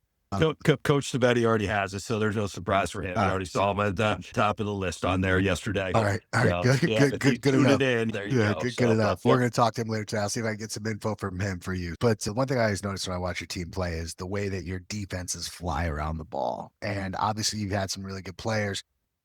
Coy Price was a great player. Who's the next man up? Who are some guys you're looking at to step in and continue that trend of guys just flying around the football? And really one of the most often when you talk about teams and preparing for other teams, you're talking about preparing for their offense. Maybe like a team runs the wishbone. You're like, oh, that's unique. Or maybe a team has an air raid offense, whatever. You don't typically talk about a defense, but I feel like when we talk about your teams during the course of the year, we say, hey, how are they going to prepare for what Bowdoin does defensively? So talk about where your defense is at, where you expect the playmakers to come from, and how you look at that unit this year. I know you mentioned Coy there. So before we had Coy, we had Drew Ortiz, and I was lucky enough to inherit Drew, and he played for me for 3 years. And Drew was a stud, and Coy came along, filled those shoes. And so we've had a couple really good back-to-back players at that position. And then last year, Angus Leary started as a true freshman for us, and probably wrong on this, it was either 5 to 7 sacks in that realm. Angus is really good, and he's back again, has 3 more years. So started right there with Coy. So Angus is going to try to fill those shoes, and Coy was a hell of a player, so big shoes to fill, right? But Angus, sophomore, we have on our D-line, Abe Herzog is going to be a load in the middle. He's a barely big D tackle for us as another sophomore, about 6'2", 270. So we're really pleased with him. Our 2 inside linebackers are both sophomores. Zach Taylor started as a true freshman. Owen Leiden played a lot of special teams, and he had a great spring playing our inside backup position to replace Gordon Gosvick. And so we feel really good there across the board. It's going to be a lot of sophomores. And then Anthony Holly, who's been in our rotation. Everyone kind of rotates D linemen nowadays, especially in the middle. So Anthony and Big Abe actually rotated a lot last year. So we feel good there. Charlie Sarak's another name you'll hear up front for us. Real strong sophomore D lineman. And then the great news is we return all our DBs, all starters in the secondary. Nick Vescuzzi, a senior corner, AJ Muse, junior corner. And then our 2 safeties were both freshmen last year, Sam Schwartz and Ferris Collins. And Ferris is one of those kids that can just fly around. He can do backflips, you name it. He's an incredible athlete. So we're blessed to have those guys. So we feel like we're in a good place, replacing Coy in live action. That's what you got to do. Next guy up. So I think Angus can fill those shoes and hopefully have a really good career doing it. Yeah. Shifting over to the offense, obviously, as we discussed, you lose a quarterback. And you also lose Jed Hoger, who's a very good receiver for you. You got Luke Watson there, who always seems to have his best games against my alma mater. I know he's back. So what's the offense looking like past the quarterback position? It starts up front with the O-line. So we bring back pretty much everyone up front except for Tim Lack and Tall Brill, who were in my first recruiting class, and they were here for like the Berluti kid for 5 years. So those 2 are gone, but everybody else on the O-line is back. And the good news is we've had some young guys, some young rising sophomores. So got you guys. Sorry about that. I was getting buzzed there. Some good young rising sophomore O-linemen have stepped up and battled with some of our returning seniors there.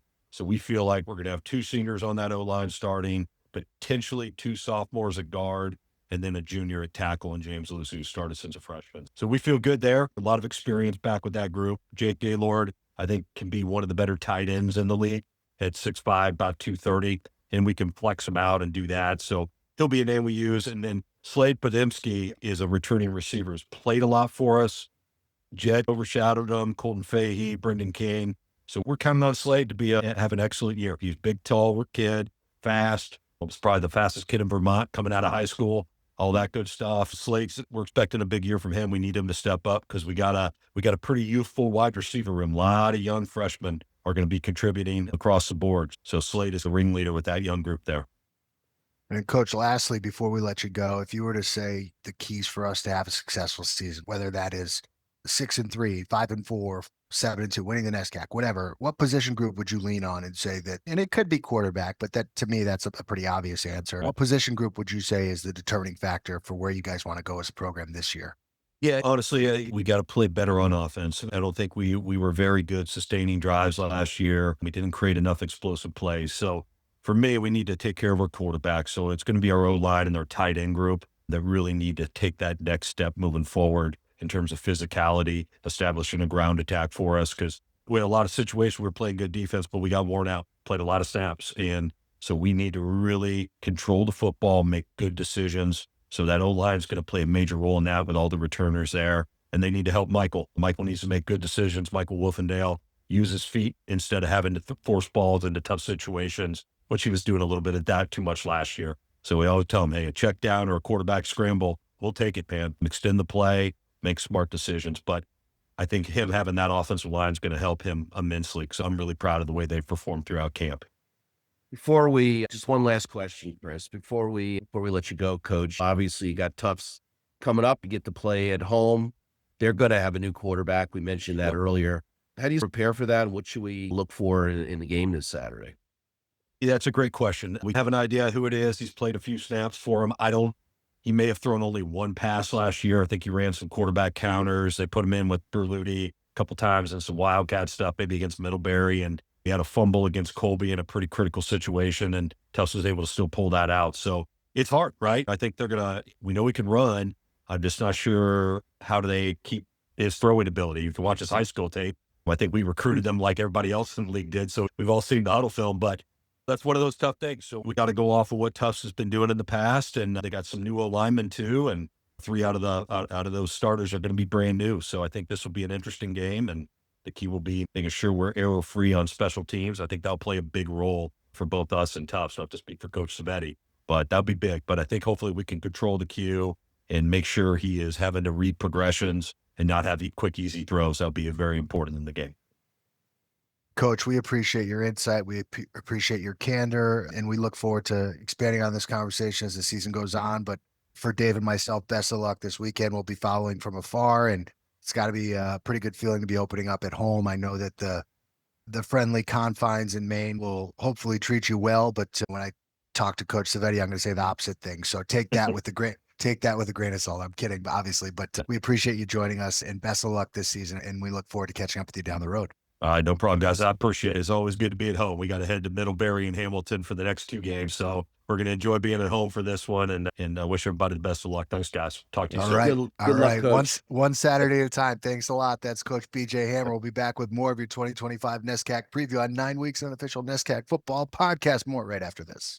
Welcome back to 9 weeks, an unofficial NESCAC football podcast as we continue our 2025 9 weeks preview. We welcome in Middlebury head football coach Doug Mandigo. Coach, welcome back to the podcast. Last year, you guys had a really solid season after trying to defend your NESCAC championship. Came up just a little bit short, but nothing to scoff at. A 6-3 year. A lot of guys have left. A lot of guys coming back. But perhaps of all the teams we've talked to, you guys are in the best spot when it comes to what everyone considers the most important position in football at all levels, and that's the quarterback position. You guys are really one of, if not the only schools in the NESCAC that feel really good about your returner at quarterback. Talk about how you guys feel about that position and also how you feel about your team going into this year. Yeah, thanks for having me, guys. Appreciate it. Yeah, we're fortunate to have Brian back, Brian Moran, who I felt like really grew as a quarterback last year. And as a leader. He's a fantastic kid, very devoted to the team, very devoted to his craft, and I think really progressed as the season went on. And again, he was voted, he's one of our captains this year, and that was an easy vote for the team to vote him in just because the way he carries himself every day, a real leader, and makes really good decisions on and off the field. So, yeah, we're happy to have Brian back in multiple roles, and obviously having your quarterback who's experienced back, it definitely helps our team because, as you said, we lost some really good players on both sides of the ball. But yeah, so we got some holes and some really good players to fill. So I'm hopefully giving them some experience. So having an experienced quarterback will help us, I hope. Yeah, so you have your. Oh, sorry, Dave. Go ahead. No, go ahead. Go ahead. I'm probably going to ask the same question you're going to ask, so it's all good. Oh, sound better. Yes. So shifting gears, obviously talking about the player losses, you had a lot of, obviously you lose Perry and a couple of other offensive linemen. You lose Phyllis and Kennery on defense, a bunch of other front seven guys in defense. How do you fill those spots? What are you doing there? We can't, those three guys you mentioned, and there were a couple other guys, Rocco Stoller and Patrick Jamin, and a couple others. Yeah. Rocco Stoller gets overlooked so much, and that kid was an awesome player.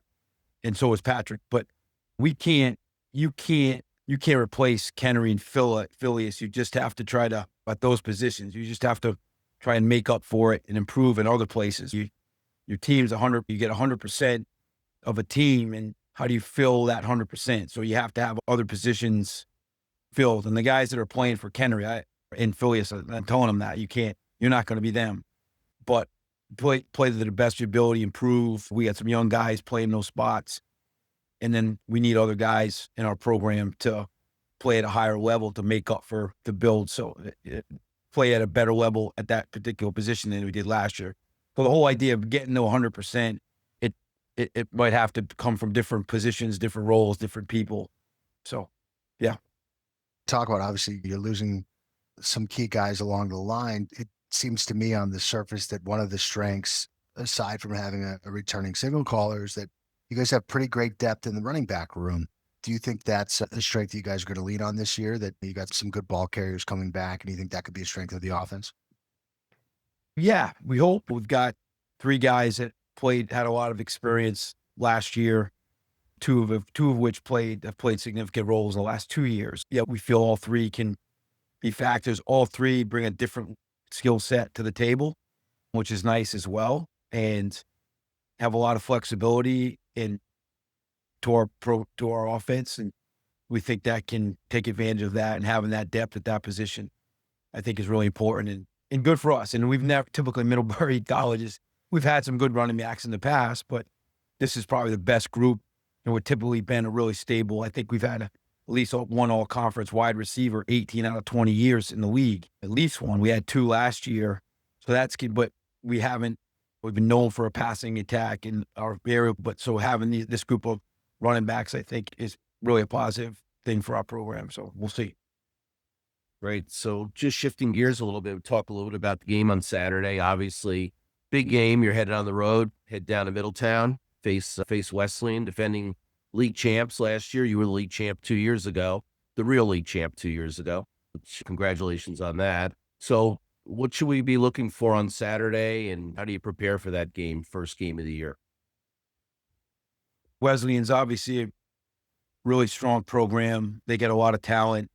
I know they had a good veteran group last year, lost some really good players, but I know a lot of the players in their program, they're talented, obviously, and they do a nice job coaching those guys and getting them in the right position and playing to their strengths. So every game in this league is difficult. It's going to be competitive in every sport. I don't care if it's football or soccer. I don't care, whatever it is. It's a competitive league. So we got to be ready to play, and playing on the road makes it even tougher. Wesleyans are really strong at home. They've been historically strong. We have not played well down there in a while, and we haven't played well. They're good, but we also haven't played well either. So we're trying to stress that to our team to limit our mistakes and play with a little more focus. I think we need to do that to beat them. They're you can't make mistakes and think you're going to win that game. That's not going to be possible. We got to play with a lot of focus and mistake and play with a lot of attention to detail to beat them. And Coach, we appreciate your time. We'll let you go here in a second, but what are the biggest challenges? We talk like at the Division I level, a lot of times you maybe can schedule a cupcake in week 1, and at the NFL level, you have preseason games. Without having a preseason and having the luxury, if you will, of having the marquee game in week 1 and having to play another team that is going to contend for a conference championship every year in week 1, what are the challenges that brings to your team, having to ramp things up right away? I know last year you guys didn't play your cleanest game in week 1, but as the season built on, you guys really found your stride. What are some of those challenges that you find having to just jump right into it in week 1? Yeah, football is such a detail-oriented game, and you play against yourselves for 3 weeks or so, and just, flip gears and try and jump into a competitive game against a really good team.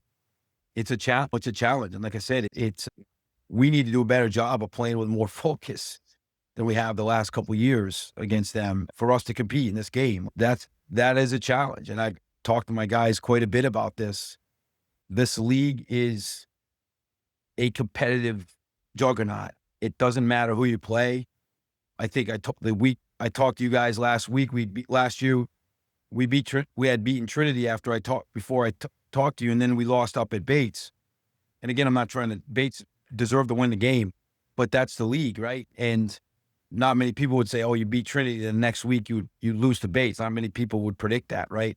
But that's the league. It makes it a lot of fun to play in it, to compete in it. But like I said, there's no room for error. And we've talked about getting ourselves better prepared in the detail and how we prepare, how our guys practice, all those things. We need to do a better job of eliminating our mistakes and mental errors. And because again, that's not going to work against a good team like Wesleyan. Those mistakes aren't going to subside. We're going to have to play error-free to beat them. They're a good team. I mean, to your credit there was 2 teams last year that beat Trinity and both teams lost to Bates. You got that going for you. It speaks to the competitiveness of this league. I've been covering this for a long time, and Dave's been obviously invested in the NESCAC since the early 80s, and we know, and it's never been like this. And I don't think this league has ever been this wide open. We know that every week's going to be a dogfight, and on the surface, this seems like a matchup between 2 programs that judge themselves on the last Saturday of the season, but you can't take any team for granted in this league, to your point, and I think that's never been more evident than right now in 2025. Coach, look, we appreciate your time. We'll obviously see you on Saturday because that's the game that we'll be at. But we wish you all the best of luck, and we hope that we can catch up with you as the season goes on, a little more in depth of a conversation, and hopefully we won't jinx you like we did last year. And we'll try to. Wasn't a jinx. Yeah, wasn't a jinx. Yeah, Bates won the game. Let's not get it. No, I appreciate you saying that, but we appreciate your time. We appreciate you being a part of our conference preview. We couldn't do it without coaches like you. So thank you for taking some time, and good luck this Saturday. And we hope we can catch up with you in Middletown. All right, thank you guys. Thanks for having me. Best of luck. Good luck. Good luck, Coach. All right. Bye, Dave Bagatelle. See you. That's head coach of the Middlebury Panthers, Doug Mandigo. We'll be back with more 9 weeks in unofficial NESCAC Football Podcast right after this.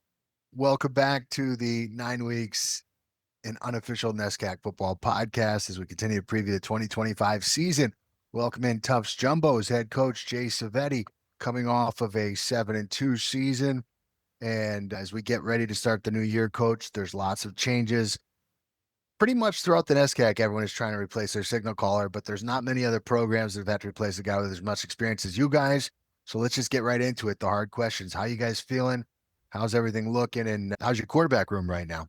Yeah, no, as far as I'm aware, everybody thinks we're going to shut the doors and stop playing football Tufts after Michael Ballooney left. But everybody forgets that Luke Leongas was the guy that came in and finished the season for the Jumbos, because Mike took a pretty big hit in the last game there. No, things have been good. Things have really been, it's been a great camp.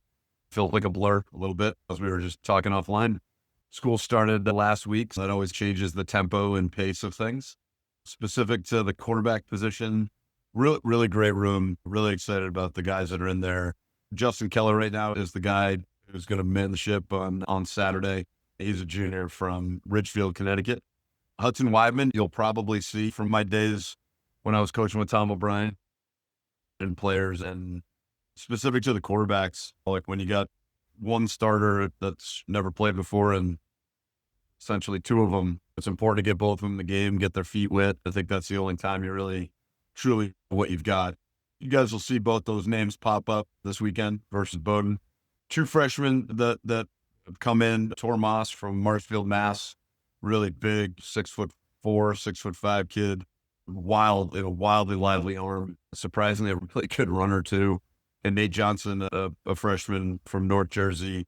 Really two really talented kids. So we're really excited about what we have. But Keller and Hudson have been the guys that have owned it, and Justin will be starting this weekend. And obviously to jump into a season without a ton of experience at the quarterback position is one thing, but now you're going up against a defense that presents as many challenges as any within the league. But sometimes it's better to have that be the first game, right? You want to play Army or Navy the first game. You want to see the triple option the first game. At least you could practice for that.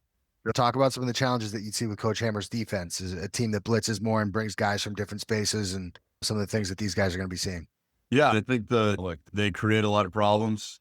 Kyle McAllister over there used to coach with us, and he does a heck of a job. They grind in recruiting. They've got really tough players. I think they're one of the more physical teams in the league on both sides of the ball for them. I think the only advantage that we have is the only other defense out there that might be as complex to break down and figure out is probably ours.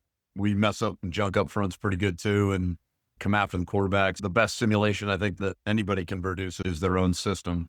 And you can try to card up as much as you'd like of Coach Hammer and Coach McAllister's schemes. It's never going to hit the way that it actually does. So we got our hands full, and the quarterbacks are well aware of that, and it does present some challenges, but it also presents great opportunities. We're been happy and really excited about what we've seen thus far. And obviously the tape's not going to lie on Saturday night. We'll see what the Polar Bears have come down the pipe for us. And obviously, Coach, we've been talking about some of the players. You lose Michael, obviously. You lose Richardson, another great player. But you've got a player from 2 years ago coming back, one of the best running backs in the league, in Chartelis Reese. That'll certainly help, I'm sure. Yeah, having Chartelis back is great. His career's been up and down a little bit with his availability and playing time and some injuries, and we weren't really sure coming into this week where things would be. Full disclosure, it's new to all of us with Chartelis back. Luckily, we got Khalid Calhoun, KC, he's one of our captains, really talented back. Got hurt last year in the Bates game. He's been coming back from injury. And Christian Shapiro, who I think pound for pound's pretty electric, one of the better backs in the league, in my opinion, really is only a sophomore because his freshman year he tore his elbow, hurt his elbow, had to have surgery, and wasn't able to play his freshman year. Those three guys back there, I think, really give us some great options. I think there'll be probably a lot of collisions at the line of scrimmage this weekend with how Bowdoin's built. So I'm glad we got three of them, because we're going to need all three of them this weekend.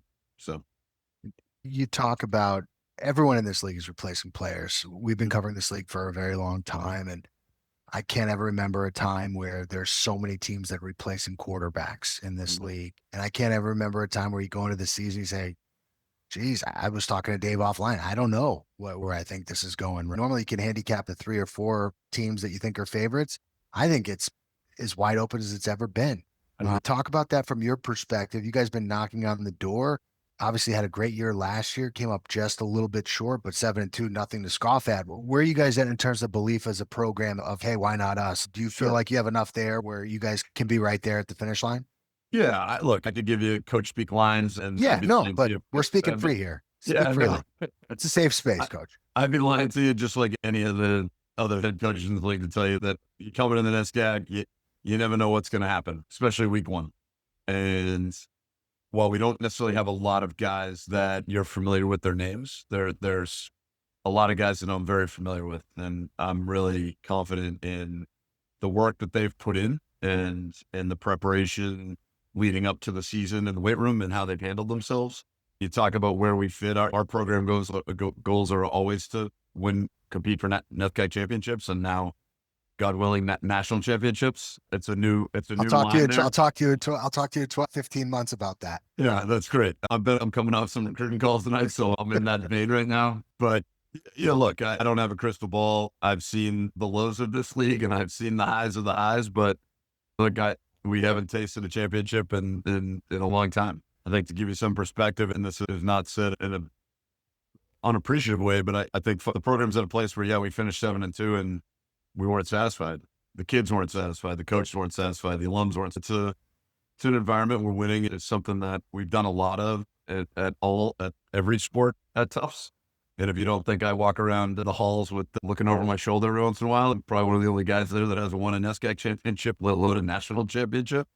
So yeah, I'm a competitor just like anybody else. I want to win them all. To be honest, I hate losing more than I love winning, and I'm excited to get out there and honestly just play somebody else. I'm really excited to I think Bowdoin, like we talked earlier, they're a heck of a program. They're really well coached and they are tough kids.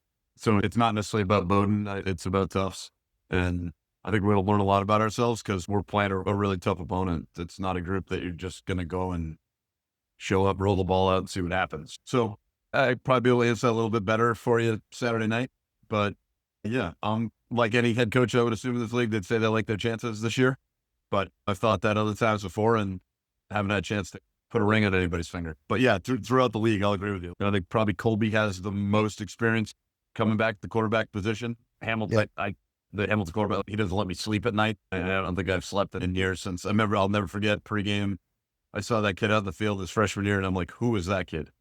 And then 20 minutes later, I found out who he was pretty quick. Dave does an unbelievable job with his kids in that program. I think Amherst, probably the next group of the guy that played the last half of the season. And obviously Marin, Middlebury. That's probably him and Colby are probably the two that have the most playing time. But Trent's rolling in, SMU transfer. I don't know many coaches in this league that don't grind in the recruiting trail. So I'm sure we're all sitting there with plenty of questions, but a lot of confidence in the guy that's going to be taking snaps for all of us this weekend. I know Danny, he's already got the second coming down there, and that Wes, And you see the press release. Wesleyan actually just got a transfer from the University of Texas, so it's just hasn't been announced. It just hasn't been announced. It hasn't been announced yet. Yeah. Launch the Wesleyan NIL deal, right? That's right. Yeah, That's right. But coach, make sure you save me a parking spot in 2 weeks, right? I got you, Dave. I got you. Awesome. You come on our sidelines. I'll let you call plays. Come on. Dave, all right. Dave, see if Dave will match that. They only let me do the color for one game. If you can let me call no, not one game. He gets one drive of one quarter. I give him one. I give him one drive. All you do, you deserve more. I'm saying it public. I may switch to Tufts. I think you look good in brown too. Just saying. Brown and buff. Listen, Coach, we appreciate your time. We know you're busy, and I know what the stresses that come into this time of year, but we'll certainly be following from afar on Saturday, and we look forward to talking to you at some point down the road in more depth. But for now, good luck this weekend, and thanks for helping us with our preview episode. And on behalf of everyone, we appreciate coaches like you taking the time because we wouldn't be able to do the show without you. So thank you, and have a great time on Saturday. Good luck on Saturday, Coach. I appreciate that. You guys are awesome in what you do for NESCAC. And from a guy that played in the league and has been in the league for a long time, you make it better, and I'm grateful for that. Thanks, Coach. Good luck this weekend. That is Tufts head coach Jay Savetti. We'll be back with more of our 2025 preview on 9 Weeks Unofficial NESCAC Football Podcast right after this. Welcome back to 9 Weeks Unofficial NESCAC Football Podcast as we continue to preview the 2025 season alongside the NESCAC man, Dave Bagatelle. Chris Grace back with you as we welcome in the defending and reigning NESCAC football head coach champion, Dan DeCenzo from Wesleyan University. Coach, obviously there are many things you could focus in on. Last year was a great year. It's a new year. Turn the page. Lost a lot of guys, but there's got to be great optimism. It's a new year. Plenty of talent still on the roster, and I'm sure you're excited to get the season kicked off. Yeah, we're definitely excited to get going. Every year's a new year. It was a great year last year. We definitely graduated a lot of really good players, but we feel we reload around here pretty good. Yeah, I remember talking to you at this time last year, and there was the coach speak of we think we can do some things and we feel pretty good about our guys. But in any way, and this will be the last question about last year, did you think at the beginning of the year last year that you would end up where the season ended? Did you envision that? Did you feel like there was a chance of that, or did you feel pretty good that that's where you guys would end up? Absolutely. That was the goal. We felt we had a really good group, and we had really good senior leadership, and we had some really good players. I thought the staff did a great job all year, and really felt we could win every week. So we really thought we could win the league, and we weren't surprised. And when we were playing in big games, I think we played our best football, and we're really proud how the guys competed last year. It was a lot of fun, and that's the expectations for our program every year. And we expect to win and we want to win, and our guys are working hard to be the best teams. And the league is highly competitive. I think from top to bottom, as you saw last year with a lot of the scores, it's the top to the bottom is pretty close. So it's a really competitive league right now.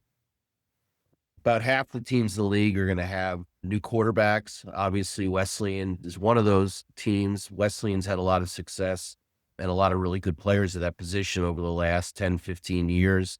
Talk a little about how you replace Nico Candido, what the quarterback room looks like. Yeah, Nico did a great job for us. Just one of my favorite kids all time. Just love coaching him. Really competitive. And we got two great kids in Matt Fitzsimons and Chase Vaughn. And we have 4 great quarterbacks in our program right now. And those 2 guys are juniors. They're competing right now still in the preseason. And I think both of them are 2 of our best 5 football players. So we're excited about both guys. And we really think both have a really strong skill set. And they have continued to do a great job in their first 2 years here. And they continue to do a great job this preseason. So we feel like we're going to be really good at that position. I think those 2 guys really give us a great advantage at the quarterback position. As we preview this season, as someone who has had the privilege of calling a lot of your games and seeing a lot of your guys, I know you lost a lot of guys on defense, but in my opinion, you guys were blessed with having, obviously you look at the all conference standings, you had a lot of great players on defense, and you had the conference player of the year in Ben Carbo, but the guy to me that jumped out more than anybody was Dylan Connors. And now, do I think he was deserving of conference player of the year? Maybe if Ben Carbo wasn't on his team. Ben obviously was a great player, made great plays, and was a senior. But talk about the luxury of having a guy like that who just seems to impact the game every single time he steps on the field. Every game I've called, he makes at least one, and probably more than one play that just changes the dynamic of the game. Yeah, we thought there were 4 or 5 really elite players in the league defensively. Obviously, we had 7 first-team all-league defensive players last year, and our defense set a lot of records, just did an outstanding job. We felt 3 of those 5 were on our team. We thought we debated on putting up Ben or Dylan. We both thought they were deserving of it. And with Ben, and again, pumped to see him get first team for the second time, to become conference player of the year, to get the Boston Gridiron player of the year. Obviously, well deserved. I thought Dylan Connors getting recognized by the Division II, 3 All-Star team for doing was a really big deal. There's 80 teams. They take 4 defensive backs. He was one of them. He's just a really dynamic player. He can run. He can tackle. He's physical. He can do everything you're asking for him. He was quarterback in high school, just a really talented kid and a really tough kid. He's one of our captains and a great leader. And I just can't say enough great things about him as a person and a player. So shifting gears a little bit to Saturday's game, obviously last year you went up to Middlebury and took it to them. It was a great week 1 win. I think the last 5 times Wes has played Middlebury at home, they've won 4 of the 5 times they've won. So they've done a good job. Talk a little bit about the game this Saturday. What can we expect to see?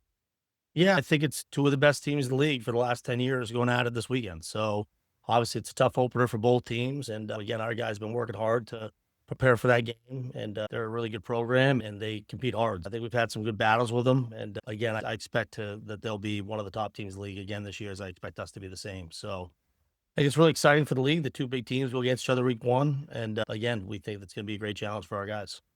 All right, Coach, I know it's a busy time of the year. We're not going to keep you for too long here, so we try to keep this moving. But I've asked every coach this. I'm going to ask you this.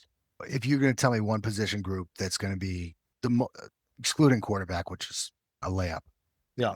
One position group that's going to determine the success of this team this year, where do you think you need to lean on in terms of being the X factor for your team having a successful season?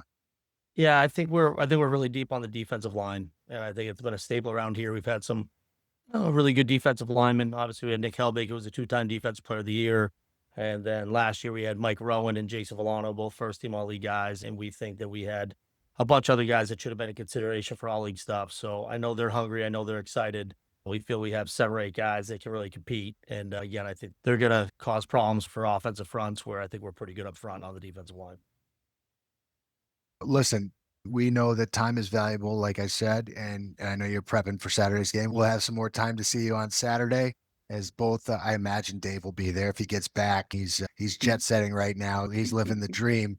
As he's sipping limoncello, we'll be sipping some iced tea. But we look forward to Saturday's game. It's definitely the marquee game as we preview this season.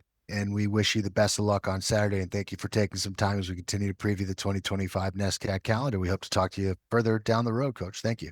I appreciate it, guys. And again, from coaches, the players, the fans, I know everyone appreciates what you guys are doing, and anything that promotes our student athletes and the football that these guys play, I think is awesome. And can't thank you guys enough for everything you're doing.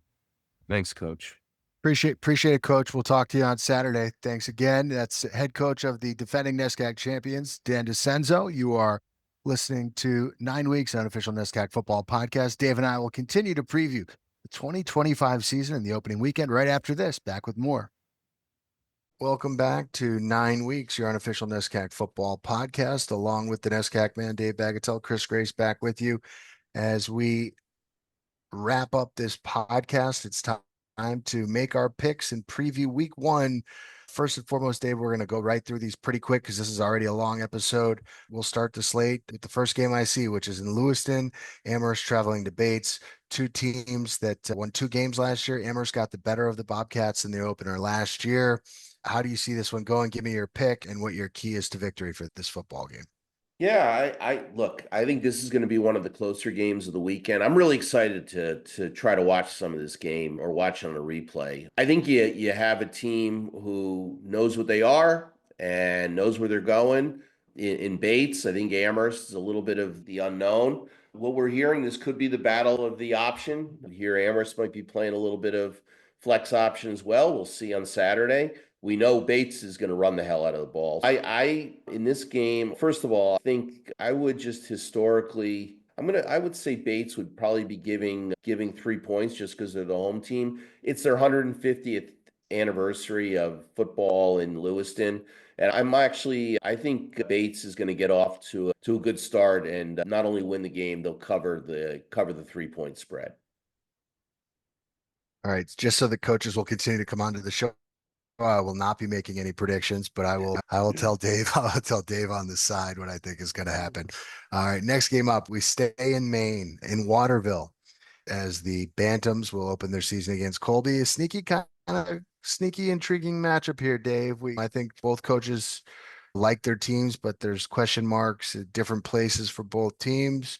Colby played Trinity pretty tough last year. We talked to Coach Cosgrove, and he felt like his team was really battle tested and in that game.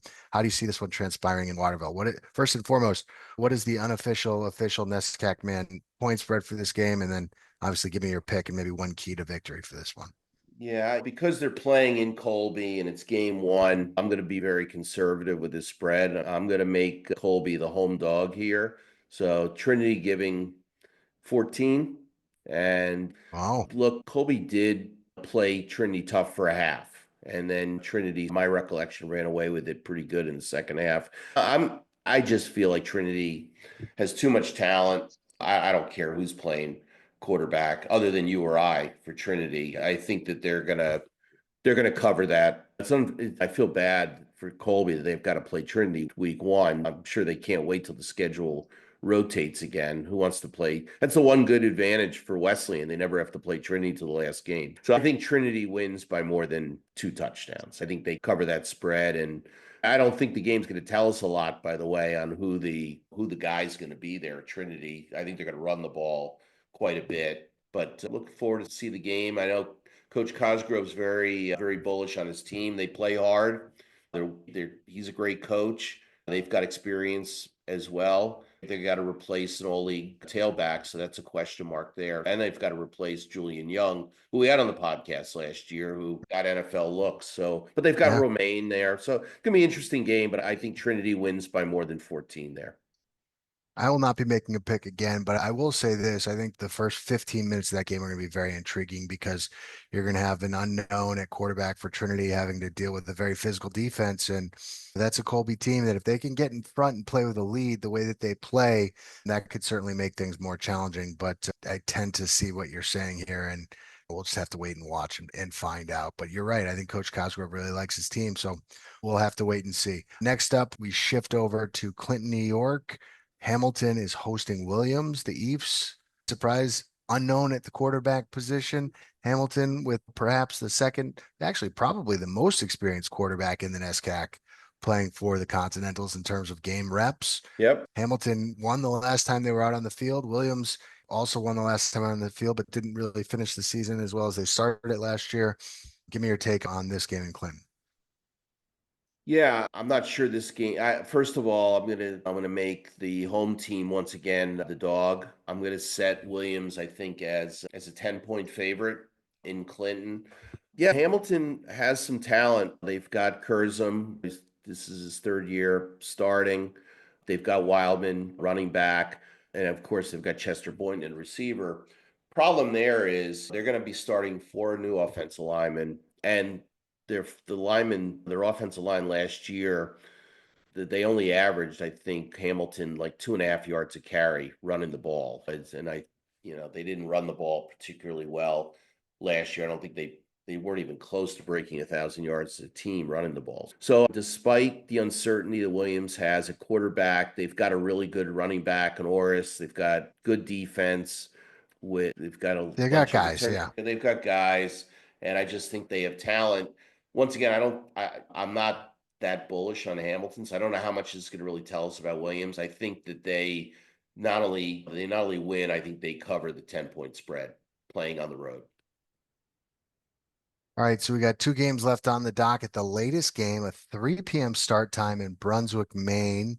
The Polar Bears with Coach Hammer will be entertaining Coach Savetti's Jumbos. Again, surprise, we got a team that was at the top of the NESCAC standings last year in Tufts, and they're going to have to replace a 4-year starter at quarterback against the Bowdoin team that's, especially on the road, is never a fun team to play. How are you handicapping this one, and how do you see it playing out in Brunswick? Boy, it's a fun weekend in Maine. All 3 Maine teams home. Chris, maybe we should head up there. We can catch one of the other games, then we can head down for the 3:00 Tufts Bowdoin game. What do you think? Get some pink hot dogs and some whoopie pies. We'll be good to go. Yeah, be a party. I'm glad this game's at 3 because I'll be able to watch most of it after the 1 NESCAC o'clock. should stagger the starts more. Let us watch the games. NESCAC, I know we're unofficial, but stagger the games. Let us watch them. Exactly. Give me a chance. Exactly. Yeah, Bowdoin, once again, as you said, both teams, Tufts will have a completely new starter quarterback. Bowdoin will have a semi-new. They'll be playing Wolfendale, who hasn't played a ton. He'll be the starter for Bowdoin. Bowdoin loses some really talented guys. Coy Price, of course, is a huge loss. We had him on the podcast. Great student athlete, great human being who's really enjoyable to get to know him a little bit better on the podcast. He's a big loss. I know they play a defense where it highlights certain players, but he was a talented football player, no doubt. Tufts is one of those teams. They're in Boston. Coach Savetti's a great recruiter. They get, as we mentioned earlier, they get Reese back. They've got Shapiro. There's definitely talent there. I would say Tufts is probably, once again, we got another home underdog in Bowdoin. I'd have Tufts giving 7. And it is a tough place to play up there, walking through those pine trees and whatnot. It's beautiful location, beautiful field and everything if you've never been up there. I think Tufts covers the 7-point spread, and I think they win that game up in Brunswick.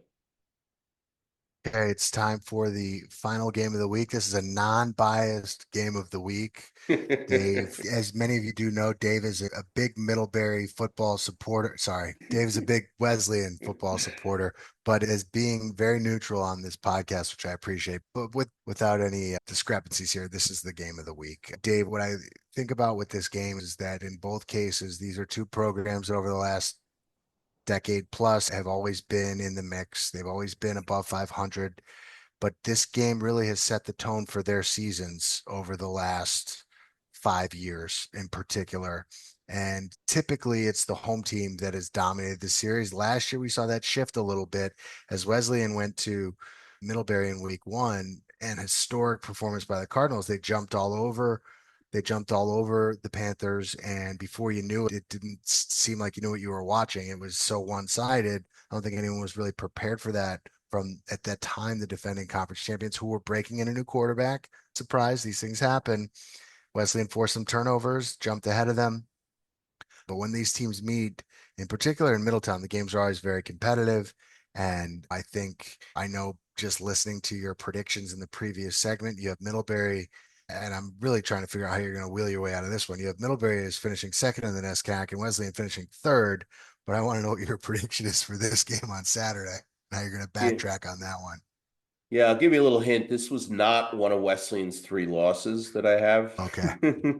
Look, this is gonna be a great game. You have the defending champion from the last 2 years playing in this game. Last year, Wesleyan did something they they never do, which is go up to Middlebury and play really well. They played, I was at the game, and as you always like to say, you see, your eyes don't lie, right? So I was there, and they played almost a perfect football game against a Middlebury team that was coming in with very, very high expectations, a lot of talent, and Wesleyan just took it to them. Obviously, that's got to be, I'm sure, somewhat sticky in Coach Mandigo's craw. He'd like to come away and do the same thing to West down in Middletown. But Middlebury historically just has not had a ton of success, especially I think the last 5 times playing down in Middletown, Wesleyan's won 4 of those games. They've been close games. Don't get me wrong. We're not talking about blowouts. But Wesleyan has a decided advantage playing on the natural grass at Andrews Field. I'll always going to give Wesleyan somewhat of an edge there because of the grass field. Be a big crowd. Wesleyan will be celebrating their first outright NESCAC championship. Of course, a lot of new faces for the Cardinals in the starting lineup, but a lot of really talented football players who've been biding their time, playing JV, playing spot time, playing special teams. And I think you'll see some surprises out of the Cardinals. I have this game as a pick. I know that's a little bit of a cop-out, but I'm not going to cop out with picking Wesleyan to win a close game. I think this is going to be a 3 or 4 point game. Could get them down to a last-minute field goal, quirky special teams play, turnover, something like that. I think whoever in this game plays as mistake-free as possible. I think there will be turnovers on both sides of the ball. They both hit hard, play solid defense. But whoever wins the turnover battle, I think is gonna win this game. And I think it's gonna be a close game. But I think West comes away with the week one victory at home. As I will be on the call for this game, so I am not allowed to pick this game, but I am certainly looking forward to it. And anyone who's going to be in Middletown on Saturday, please feel free to, if you see me, introduce yourself. I'd love to meet any new faces that are checking out the podcast. I know I will see plenty of Dave on Saturday, and we certainly have enjoyed bringing you this extensive preview as we continue to grow this podcast. And we look forward to really just seeing where we're at in a week's time. We're looking forward to seeing where the dust settles because there are so many unknowns. We've said it, it's become a little bit repetitive, and I'm sure you're getting sick of us talking about it. But when you don't have, if you got 2 quarterbacks, you got none. If you have 3 quarterbacks, you got none until you know who the one is. Nobody knows who's going to be good. It's an exciting time, and we're really looking forward to covering it for you all season long. Dave, this has been fun. It's been great catching up. I know this is a long episode, so we're going to wrap things up, but we'll be back with you next week. Please feel free to subscribe. Make sure you subscribe to the podcast and reach out to Dave, 9weeksnescac@gmail.com. You can see it in the links below. And we really, if you have anything that you want us to cover, please let us know because we want to be a community podcast because this is a close-knit community. There's a reason why Dave's up at 4:00 in the morning on his vacation in Italy doing this. And it's because he's a sick, deranged individual that loves NESCAC football. We hope you've enjoyed this extensive preview, and we will be back with you at this time next week. And there's going to be some happy people and there's going to be some sad people, but we're going to have football and nothing else matters. So for Dave Bagatelle, I'm Chris Grace. Thank you to our sponsors and thank you for listening. Until next time, you've been watching and or listening to 9 Weeks, an official NESCAC Football Podcast. Football's back, baby. Let's go. Until next time. So long, everybody.